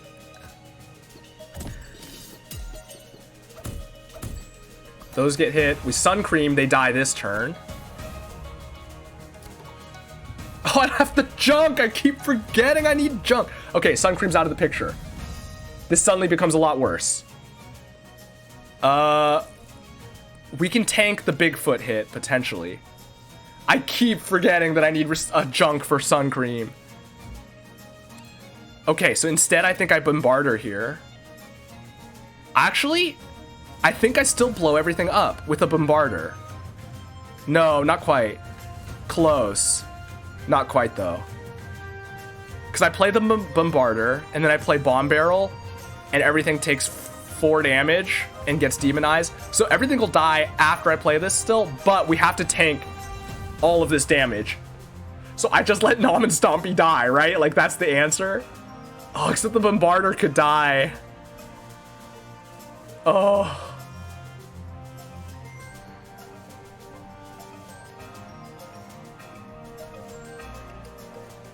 Oh, man. Okay.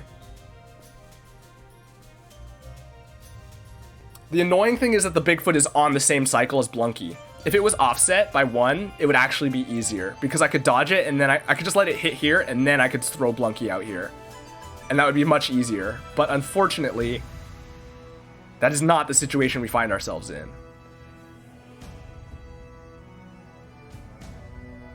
Can I order this in a way where we play? No, maybe I just need to take the 50-50 and hope that the Bigfoot hits Nom and Stompy and doesn't hit the Bombarder. I don't know that the Bombarder is necessary. The Bombarder is extremely helpful, but I don't know that it's going to be necessary to win here. We might be able to get through it without it. And I think that's the correct play. I mean, alternatively, oh, except no. If I do that, Bombarder's going to hit the Frost Guardian, give it +4. Bigfoot will kill Nom and Stompy, Grizzle will swing. So that doesn't work anymore. So I need to order this differently then. So I do, in fact, I think I play the Tutorian to tank hits, tank the Grizzle hit, and I can still Bomb Barrel, because that still makes this stuff hit harder when it comes up. And this will be after everything triggers, and it'll just be the Grizzle who we can kill some other way. Okay, that works. The order here doesn't matter. Oh, the Bomb Barrel will give me trash, though, for the Sun Cream. So I can play that next turn, too. Okay, wait, let me look at this damage here. We tank 1 here, take 0, whatever. This hits, whatever hit gets hit here survives. And then we swing back for a lot of damage. I order this differently because after this, Blunky will kill here first, and then Fizzle will get to apply a bunch of bomb to Frost Guardian.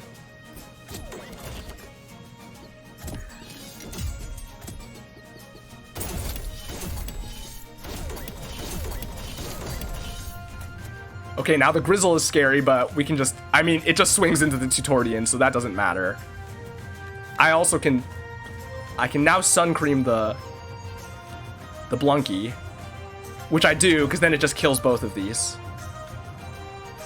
And then I can play the Bombarder next turn. Alright, we're in good shape, actually. Snon is gonna kill the Frost Guardian, too, because it's gonna swing. It has 10 on it. So this just clears the board then, and the Tutorian gets hit by 1 for 1, which is irrelevant. Alright, I think we're pretty clear, actually. Because Blunky's gonna blow a lot of stuff up, too, when after the flip here. Everything gets pulled in, but now Blunky's gonna blow those up, blow that up. We're basically clear now. And now Blunky just keeps swinging and killing everything. Maybe I clear this, too, just to get rid of it, because we don't quite kill this instantly. Oh, the Ice Forge is annoying, so we do want to clear it for that reason, too. Is anything swinging? No. Selective keeps pinching you because he's losing. He has the worst luck in Mario Party. That's funny. That's rough. Alright, nothing's swinging here, and we can just tank a hit from the Frost Guardian with our Tutorian when it comes up.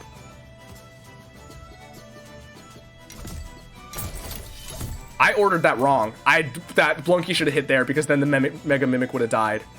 That was a mistake. That was a mistake for sure. Let's put this here.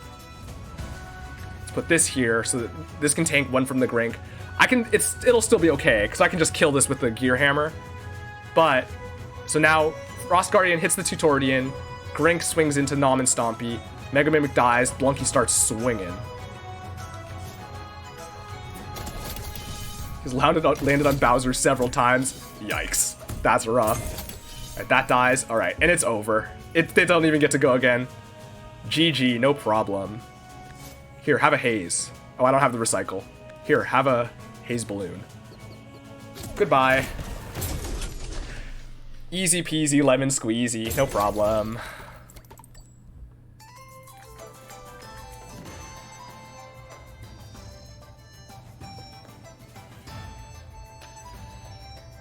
Man, I've won another daily run on stream. You love to see it. If only I'd won that first daily run on stream. I got too hasty at the end on day 1. I could have won every game I've played on stream, but instead here I am. And yet I still lose off stream because I don't spend as much time thinking. All right, great. Global rank 124. Lovely.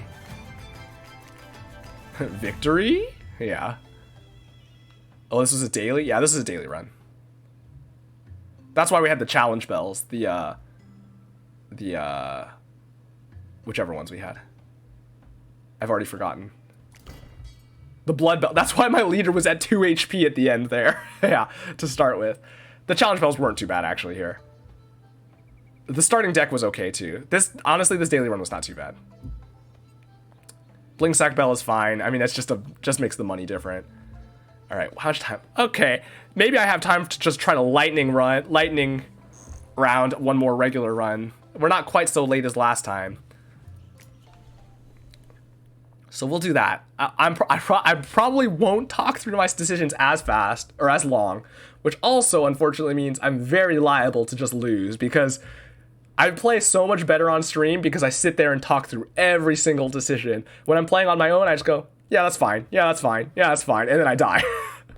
Okay, we're going to play with both challenge bells, though. I'm still trying to clear it with both challenge bells. Maybe on stream I'll get it because I'll be thinking more. Although I'm still going to be playing quickly, so probably not, actually. Ooh, wow, 6 barrage on a 4-timer is pretty good. Summoning a Bebop on a 5-timer is okay. It's questionable. It's like, that's fine. It's a blocker, and it's 4 overburn eventually. But, I think I probably just take the snow here, or the snow dweller. 6 barrage on a 4-timer is pretty hefty. I mean, 6 health is okay.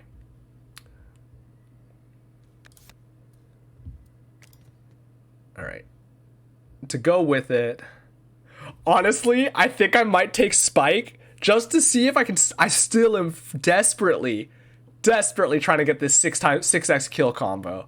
And Spike, if we get Penguin Fight, I think is the best option. Barrage is also good. If I can time it, if I can get the timing correct, this will kill a bunch of penguins as well.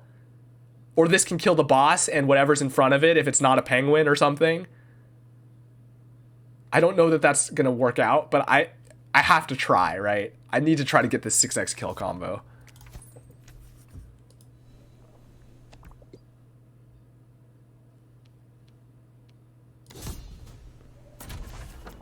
Penguin fight, okay. All right, let's see if we can get this 6x kill combo. All right. So we just want to clear these real quick. I could apply some rose water or some flame water to set up. I cannot get high enough to actually immediately kill the boss, unfortunately. It would take 4 flame waters, which is not happening before the boss shows up. I could also just kill these 2 penguins so I don't have to deal with them. And then snow stick this one so the barrage kills the last one. And then we're just on a reset clock.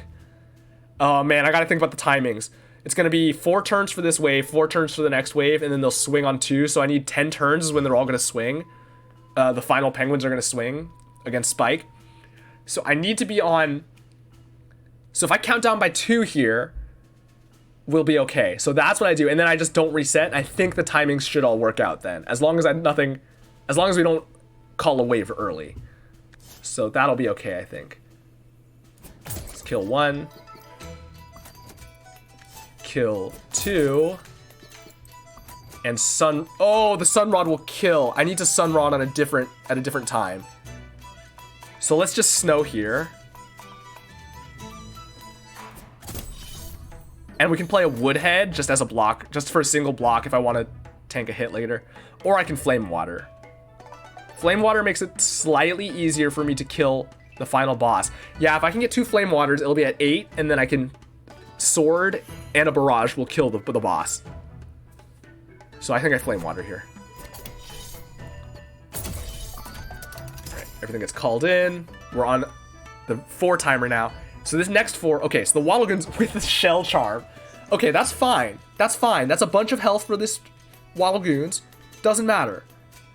Here is where I barrage, or so this is gonna run away at some point anyway. I would like to kill it. Oh, Spike will survive. Spike takes 3 here, takes 4 from the penguins, deals a bunch of damage back to it, so that's good. That's fine. I would like to kill this goblin, but it should basically die. If I Sunrod here, it'll be at when after its swing, it'll take 6 damage here, 7 damage here. It will be at, that's 7 plus 6, 13. So it'll be at 4 health. So we can kill it. And it'll be on a 3 timer. So 3, it's going to be at 3 when this, it's going to be on the same timer as the penguins. So it'll die to 2 hits against the body here. So it's going to hit 3, Spike's going to be at 5. Spike will go down to 2, kill the Waddle Goons, or down to 3. Oh. Okay. I might need to deal damage to the Waddle Goons in another way as well. We'll see where things spawn in. We need the Sun Rod, though, to get everything synced up. Alright, let's shuffle.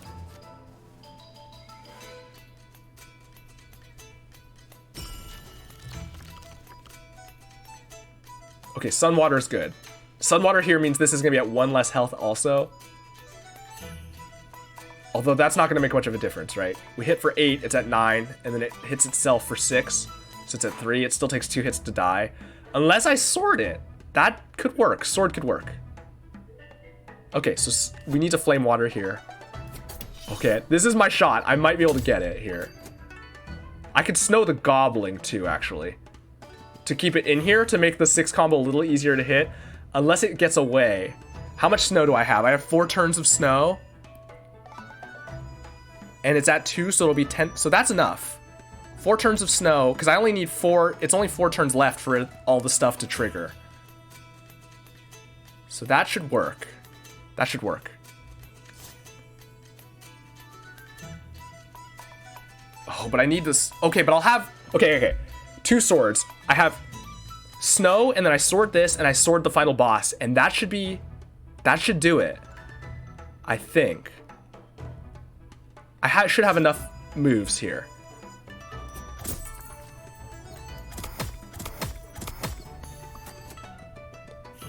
Yes, and it's going to be on 2 when this cycles through. Okay, good.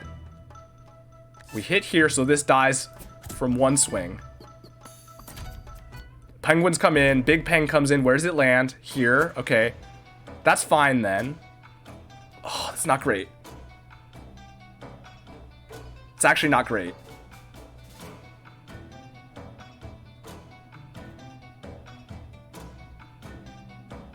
Oh, I was hoping it would land on the top with the Gobbling.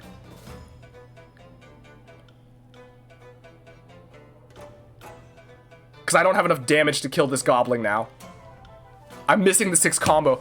I should have just let the Goblin get away, because then I'd have an extra Penguin here. Oh, that was a mistake. Oh, I could have had it. I should have just let the Goblin run. I had the 6 combo lined up.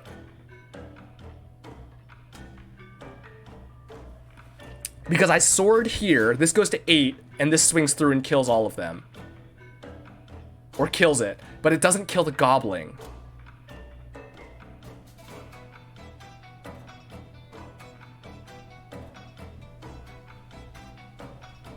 Oh, I had it.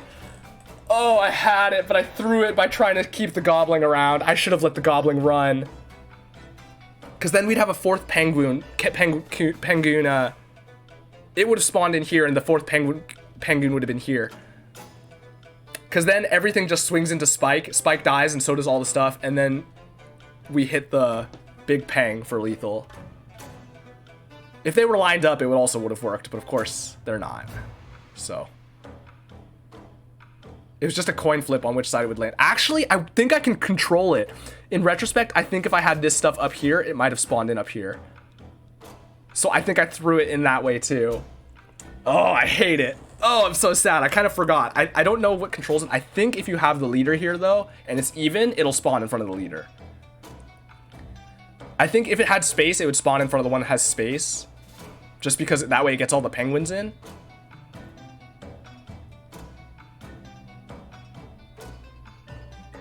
Well, I can't kill the Peng, or the Big Peng, in time. So, is there a way through this? If I do this, this kills all of these. This kills these two, but Big Peng still lives. So I get a 5 combo, and if I do it this way, they all swing and we kill Big Peng and it lives, or I do it this way as well. No matter what, I'm getting a 5 combo. Oh, no 6.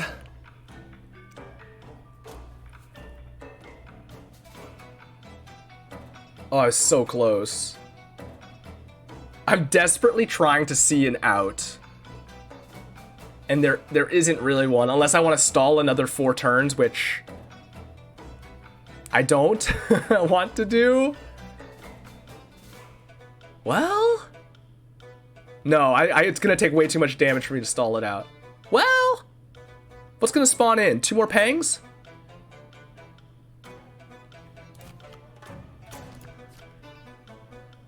Because I can let the Goblin run.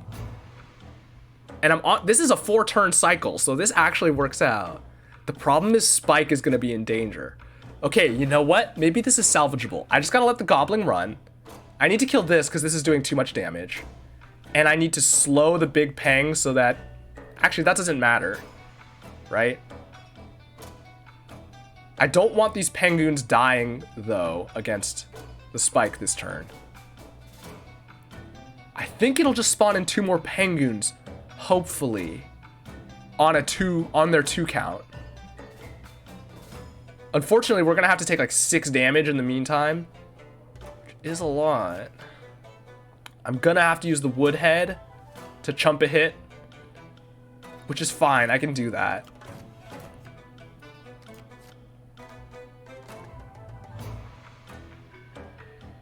Okay, I might just try to do it because I really want to get this 6 combo.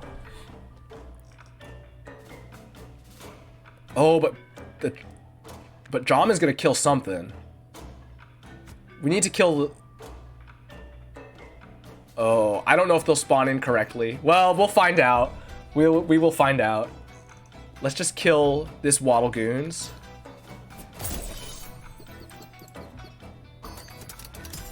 We'll tank 3 here against Jom, who will then kill. Well, I'll tank 1 of them with the Woodhead, and we'll let the Goblin escape. Oh, you know, I needed to tank Big Peng. That was a mistake.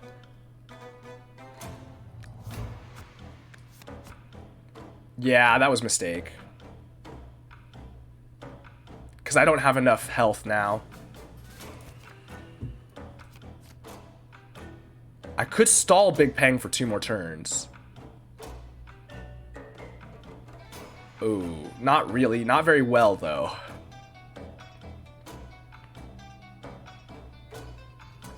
Well, we can always kill it if it comes to it. We could see how it goes. Because I can snow once here. Take 2 damage there.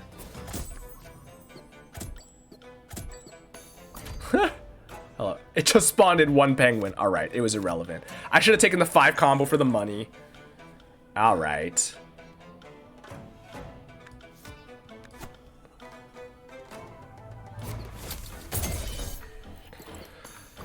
Well, I lost out on a lot of stuff there. Money and my 6 combo. Oh, I had it in the palm of my hand. You stole Yoko's password? Well, hello then. It's me. Ignore him.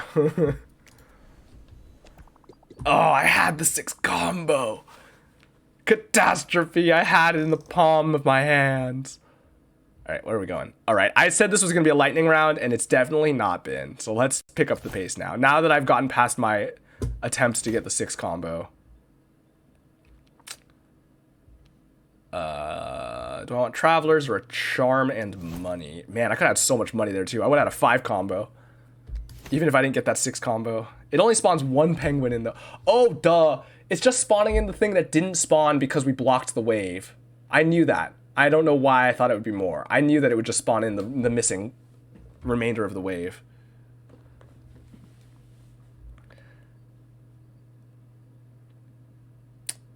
All right.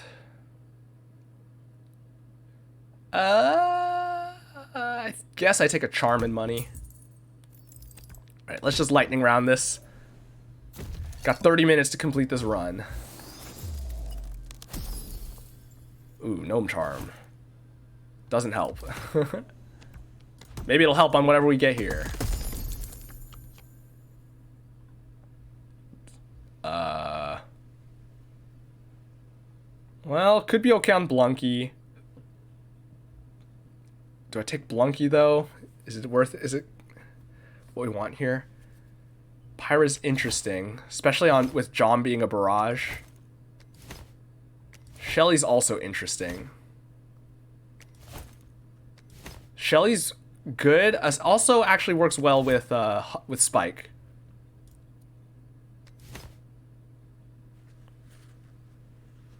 I'm not sure. All right, so all right.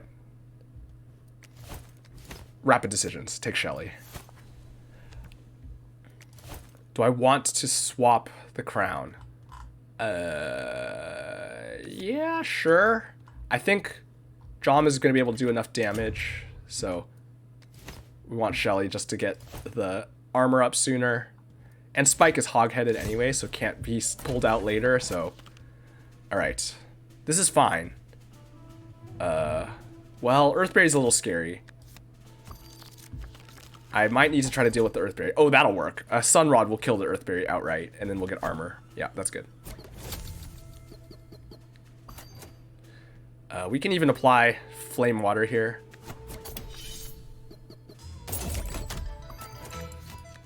Alright, now we Snow Stick just to stall it. We don't want to stall one more turn so that everything comes in, so that Jom can get a bunch of damage in. That's good. Where do I want to hit here, though? Probably the Longshot Snowbird. I can also smack the Gobbling for some money,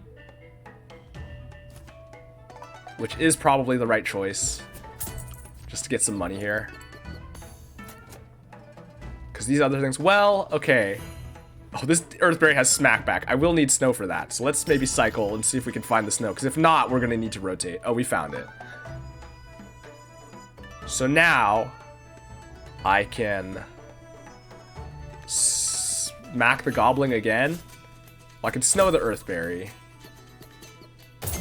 Don't ignore me. I can't be ignored. Alright, that's fine.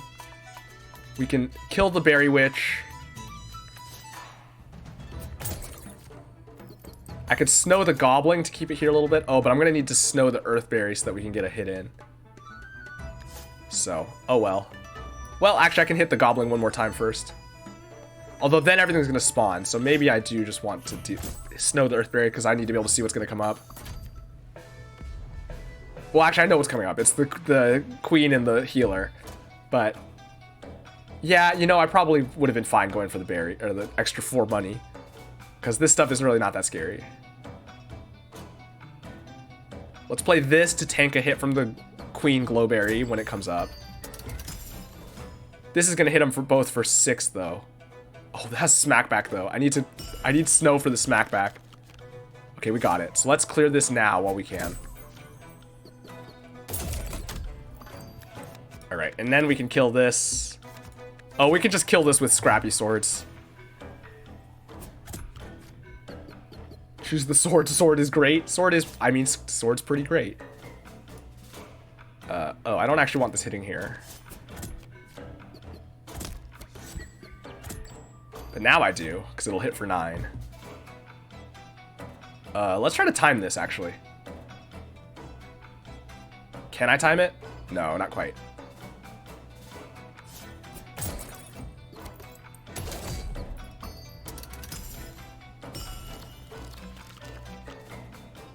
Maybe I could have.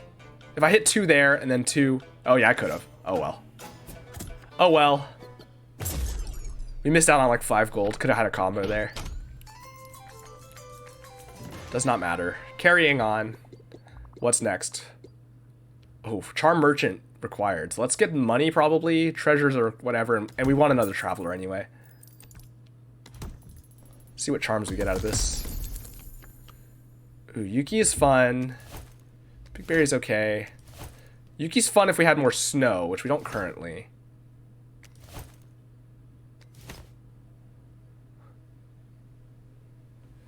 But we do have, but it will hit hard and then get armor from Shelly, which is nice. And it is nice to have a scaling single target attacker. Although on the other hand, Snoffle could be good because our barrage hits every 4 turns. And that's a lot. That is like our main damage output at the moment. Big Berry could be okay. How much snow am I going to find? I don't know if I can find enough snow to make Iki good, so maybe I just take the Snoffle. Charm Merchant. What do we get? That's interesting. More armor. Another a shield charm. I honestly, that's probably pretty good on Jom. That's a lot of extra shield now. Scrap Charm is useless. As is the Bomb Charm mostly. I mean, Bomb Charm we could stick on the wood head for 8 damage when it dies. Which, that's not nothing, but I don't know that it's worth the money. But I will take this and put it on Jom. Alright. I mean, Spike is doing some damage too, but not in any particularly important way, I don't think. Alright, let's go beat some chumps up. Hitting for 6 is such a good break point. It just blows stuff up. Okay, Spike is good against the Makoko. So we'll put this out so we can start killing the Makoko. We're gonna need to slow some stuff down a little bit. Snoffle will slow stuff down sort of, but not in a timely manner. This has 4 teeth, which is scary. Oh, it has a teeth charm. I always miss the teeth charm. I never notice it. It's gotten me killed so many times. Like, no joke. But there's nothing I can do about it. I guess I can stab it with a knife, with my knives. So maybe that's the play. Is just stab it a bunch.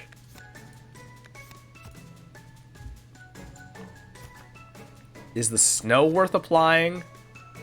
Maybe. It lets me get through without it attacking. It's gonna hit for 2. And then get hit for 1. Is that worth it? I guess so. We're not hitting here, so. Oh, I could snow here also. Maybe I'll do that next turn. No, because then it's just gonna die the turn after. Well, one of these is gonna get a hit in, basically, is what it comes down to.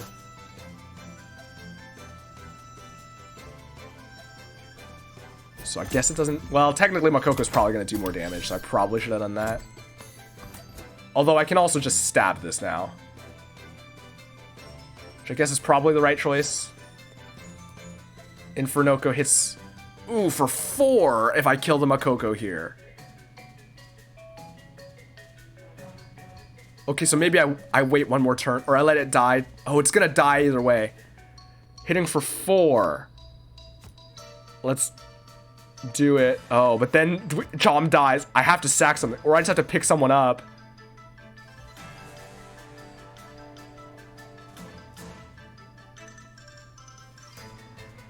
Yeah, I just picked someone up. Okay, Chom will actually get a bunch of armor for killing, but it'll die on the swing, right? It'll take 4 and then die against this before it's able to get the armor. Okay, so we have to pick up Snoffle. Unfortunate. And then we hit the porcupine. Yeah, so the armor there saved the spike, which is nice. Which, I mean, I did do that. I didn't say it out loud, but I did the numbers there. Okay, so here's the deal. That's annoying. That'll hit itself for 2, so we should stall that out a little bit. I could also snow it. But I need to kill the porcupine. So I guess that's what I'm doing.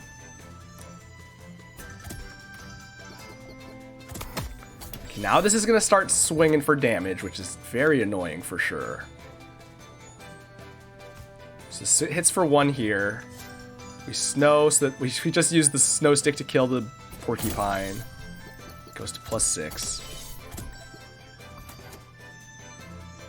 Okay, wait, this might be okay. That's just hitting for 1. That doesn't matter. But over here, I can kill... Do I want... Actually, I want Shelly getting hit. But I can Sunrod to kill this. Does not kill the Infernoco. Unfortunately. Ooh, that's scary. That's annoying. I might have to sack someone here. Well, I can Woodhead to block, to chump something.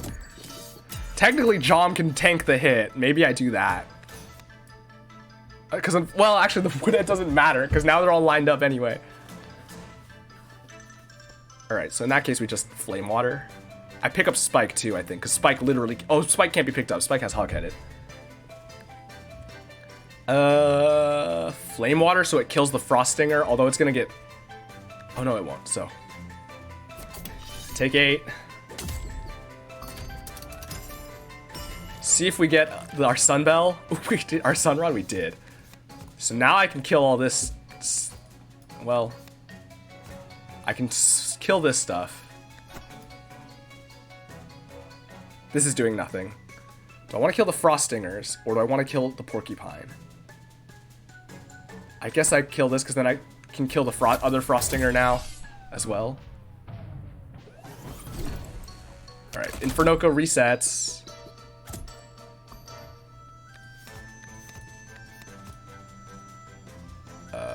Oh, we can just kill this Frost Stinger with a Snow Stick, although I kind of want to Snow Stick the Porcupine.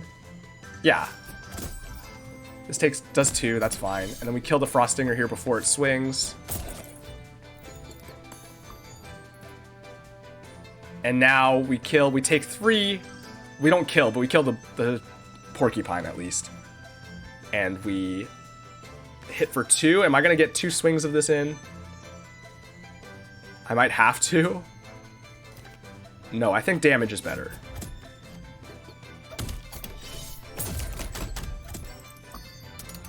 Actually, maybe it would have been better to...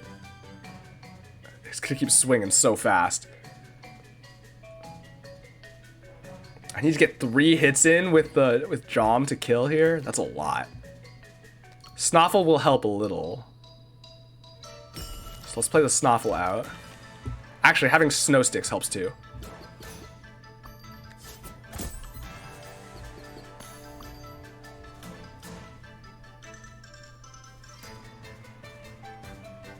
Oh, do I Sunrod the Snoffle to get another Snow? Or do I Sunrod Jom to get another hit? Well, I can actually, I can tank this hit. So that's fine. And then we Sunrod, or we Flame Water here. No, it's still gonna tank. Would it take how many hits? 7, 7. Still so many hits. Still 3 more hits regardless, right? Yeah. Well, no, not with a Scrappy Sword also. So yeah, this is fine. This is worth it. Now that happens, and then we Sunrod.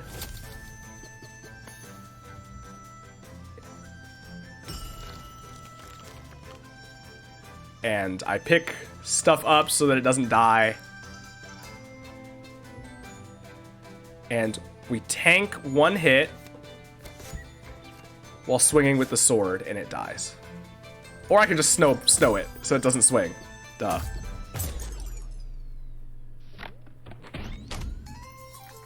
Good. Alright. Bell. Honestly, probably Companion Bell. We don't have other companions yet, but our cards are not important. Although our companions aren't that important yet either. But we're gonna feel more concerned if we get good companions and can't play them than if we get good cards, because we'll still see the cards eventually. Muncher, I mean, I could get rid of the swords, I guess, but that does not too important yet. Charm Merchant's interesting, but I think I'd rather go to a regular shop. I need the crowns. Chompom's good. Chompom goes well with Shelly. Yeah, that's the play, I think.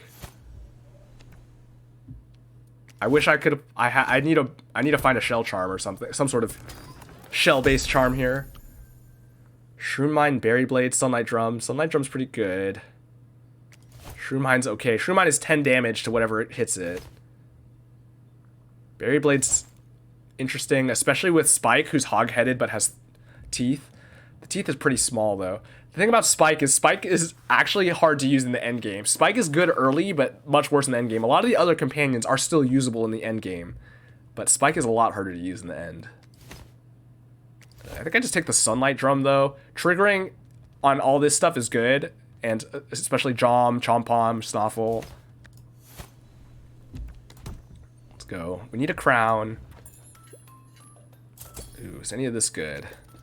Demon Heart, Spice Stones. Could be okay. Oh, we don't have any spice yet, though. So no, not helpful currently. Slapcrackers, not helpful. Blaze Tea. Could be okay. Blaze Tea could be good on Jom.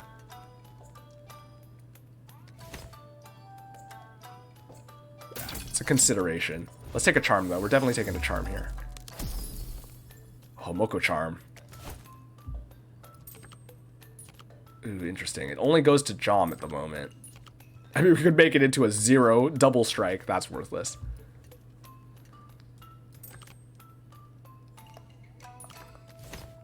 Okay. If we apply Moko Charm, then the Blaze Tea becomes less valuable. Hitting for 4 Barrage twice is still better than hitting 6 Barrage once in general.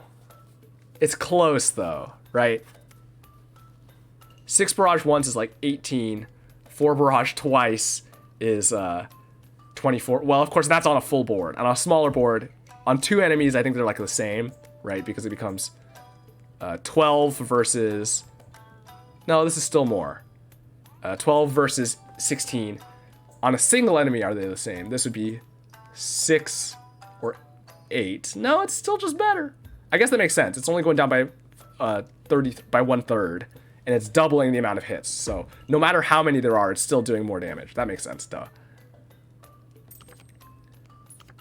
Yeah, I guess it's worth it. Because it still hits twice. It still does more single target damage even. It's just that if we run into teeth or something, it's going to be sketchy, but it's fine.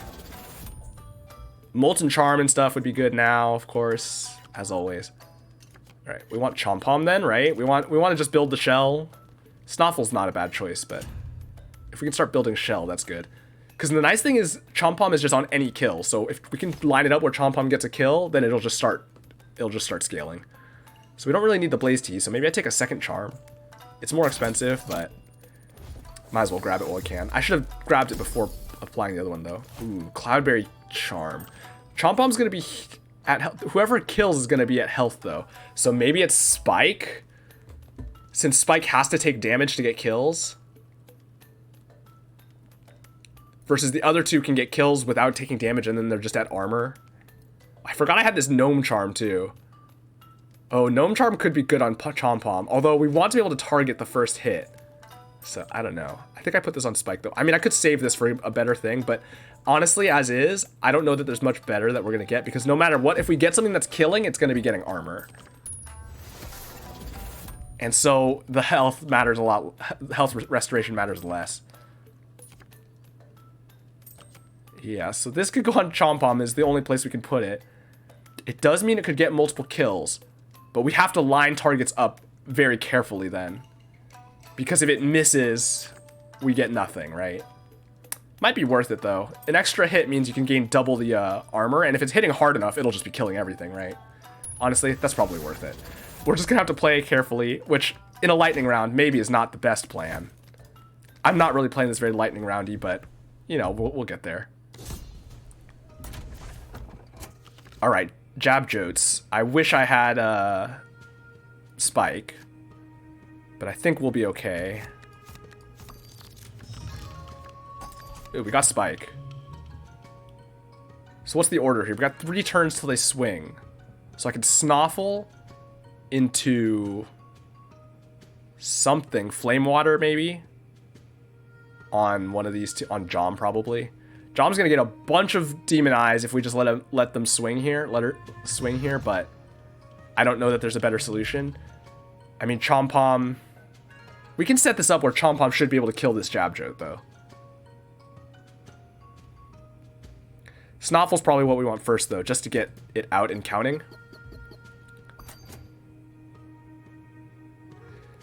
Okay, so if I play this now, it's not going to kill. It's just going to do 4 twice, which is not enough. And then when it swings... Oh, that might be... Okay, but maybe if I do this. Well, if I Flame Water it, it'll be hitting for 5 twice. And then I can spike here, and it takes... Oh, but it takes 2 damage. Okay, I gotta block the... Oh, this one has Fury! Oh, shoot. I need to kill this one first anyway.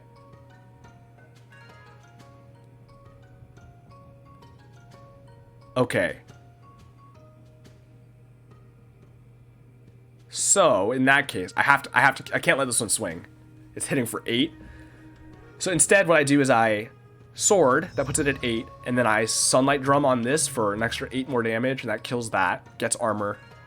And we can tick up other stuff as well. And we won't be able to play Spike, so we're just gonna have to tank 2 damage somewhere. On Shelly is probably fine. Shelly doesn't really matter as long as she doesn't die. Oh, you know, I could have used the Flame Water instead of the Sword. I should have used the Flame Water, probably. It doesn't really make a difference. Sunlight Drum here. Right, we kill this, get armor, and now it's hitting for a solid 7. Right, everything ticked. A bunch of stuff gained, demonized, doesn't really matter. And got slowed. Everything ticked up very fast there. Let's play Spike out. Spike's going to be good against the future Jabjotes. And now Chompom's swinging again. Chompom can get some kills here. Ooh, Chompom gets 2, a double kill. 1, 2, because it hits for 7 and then 10. That's great. Love to see that.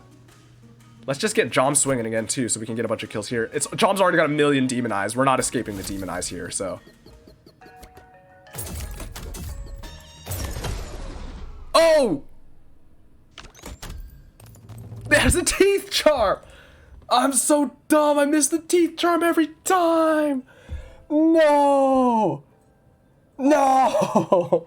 I told you, I said it earlier that I miss the Teeth Charm every time. And there it goes. Well, that's the end of that run. Every time I miss the Teeth Charm, I never see it! It's killed me in like it's killed me in like so many runs, like 3 or 4 runs where I literally just didn't notice it. Not on stream, all off stream. Well, that's the end of that run, and that's gonna be the end of the stream, I guess. I'm so dumb. Oh well. What a catastrophe. That was so easily winnable too. Because Chompom can swing into it a little bit, right? And whatever. If it gets big enough, it hits it for 1, takes 4, and whatever. And then it gets 3 back from the armor. Oh, man. I did everything wrong. If I didn't Sunbell there, we also wouldn't have died. If I did literally, like, anything else, we would have lived. I mean, I wouldn't have noticed the Teeth Charm still, so I probably would have died. Maybe I would have noticed it when I took a better look. Well, that's that.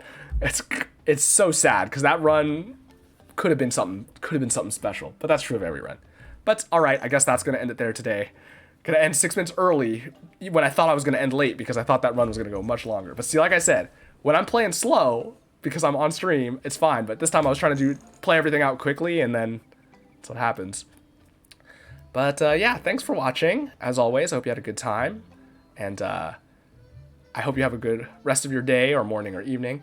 So as always, if you want notifications when I go live every Monday, Wednesday, Friday, 7 p.m. Japan time, I post them on Twitter. I'll be honest, increasingly have been thinking about leaving Twitter just because, like, there's so many things that I'm increasingly, like, I never liked Twitter to begin with, but I joined it because I was like, I need a way to, like, post stuff. But it's just like, ugh, I don't know. There's so many things about it now that it's just, I can't really stomach to some degree. But I don't know. For now, it's still there. So notifications on Twitter. I also post a schedule every Sunday, so you can know what to expect from the streams. So, and I post a clip every day, so you can see bits.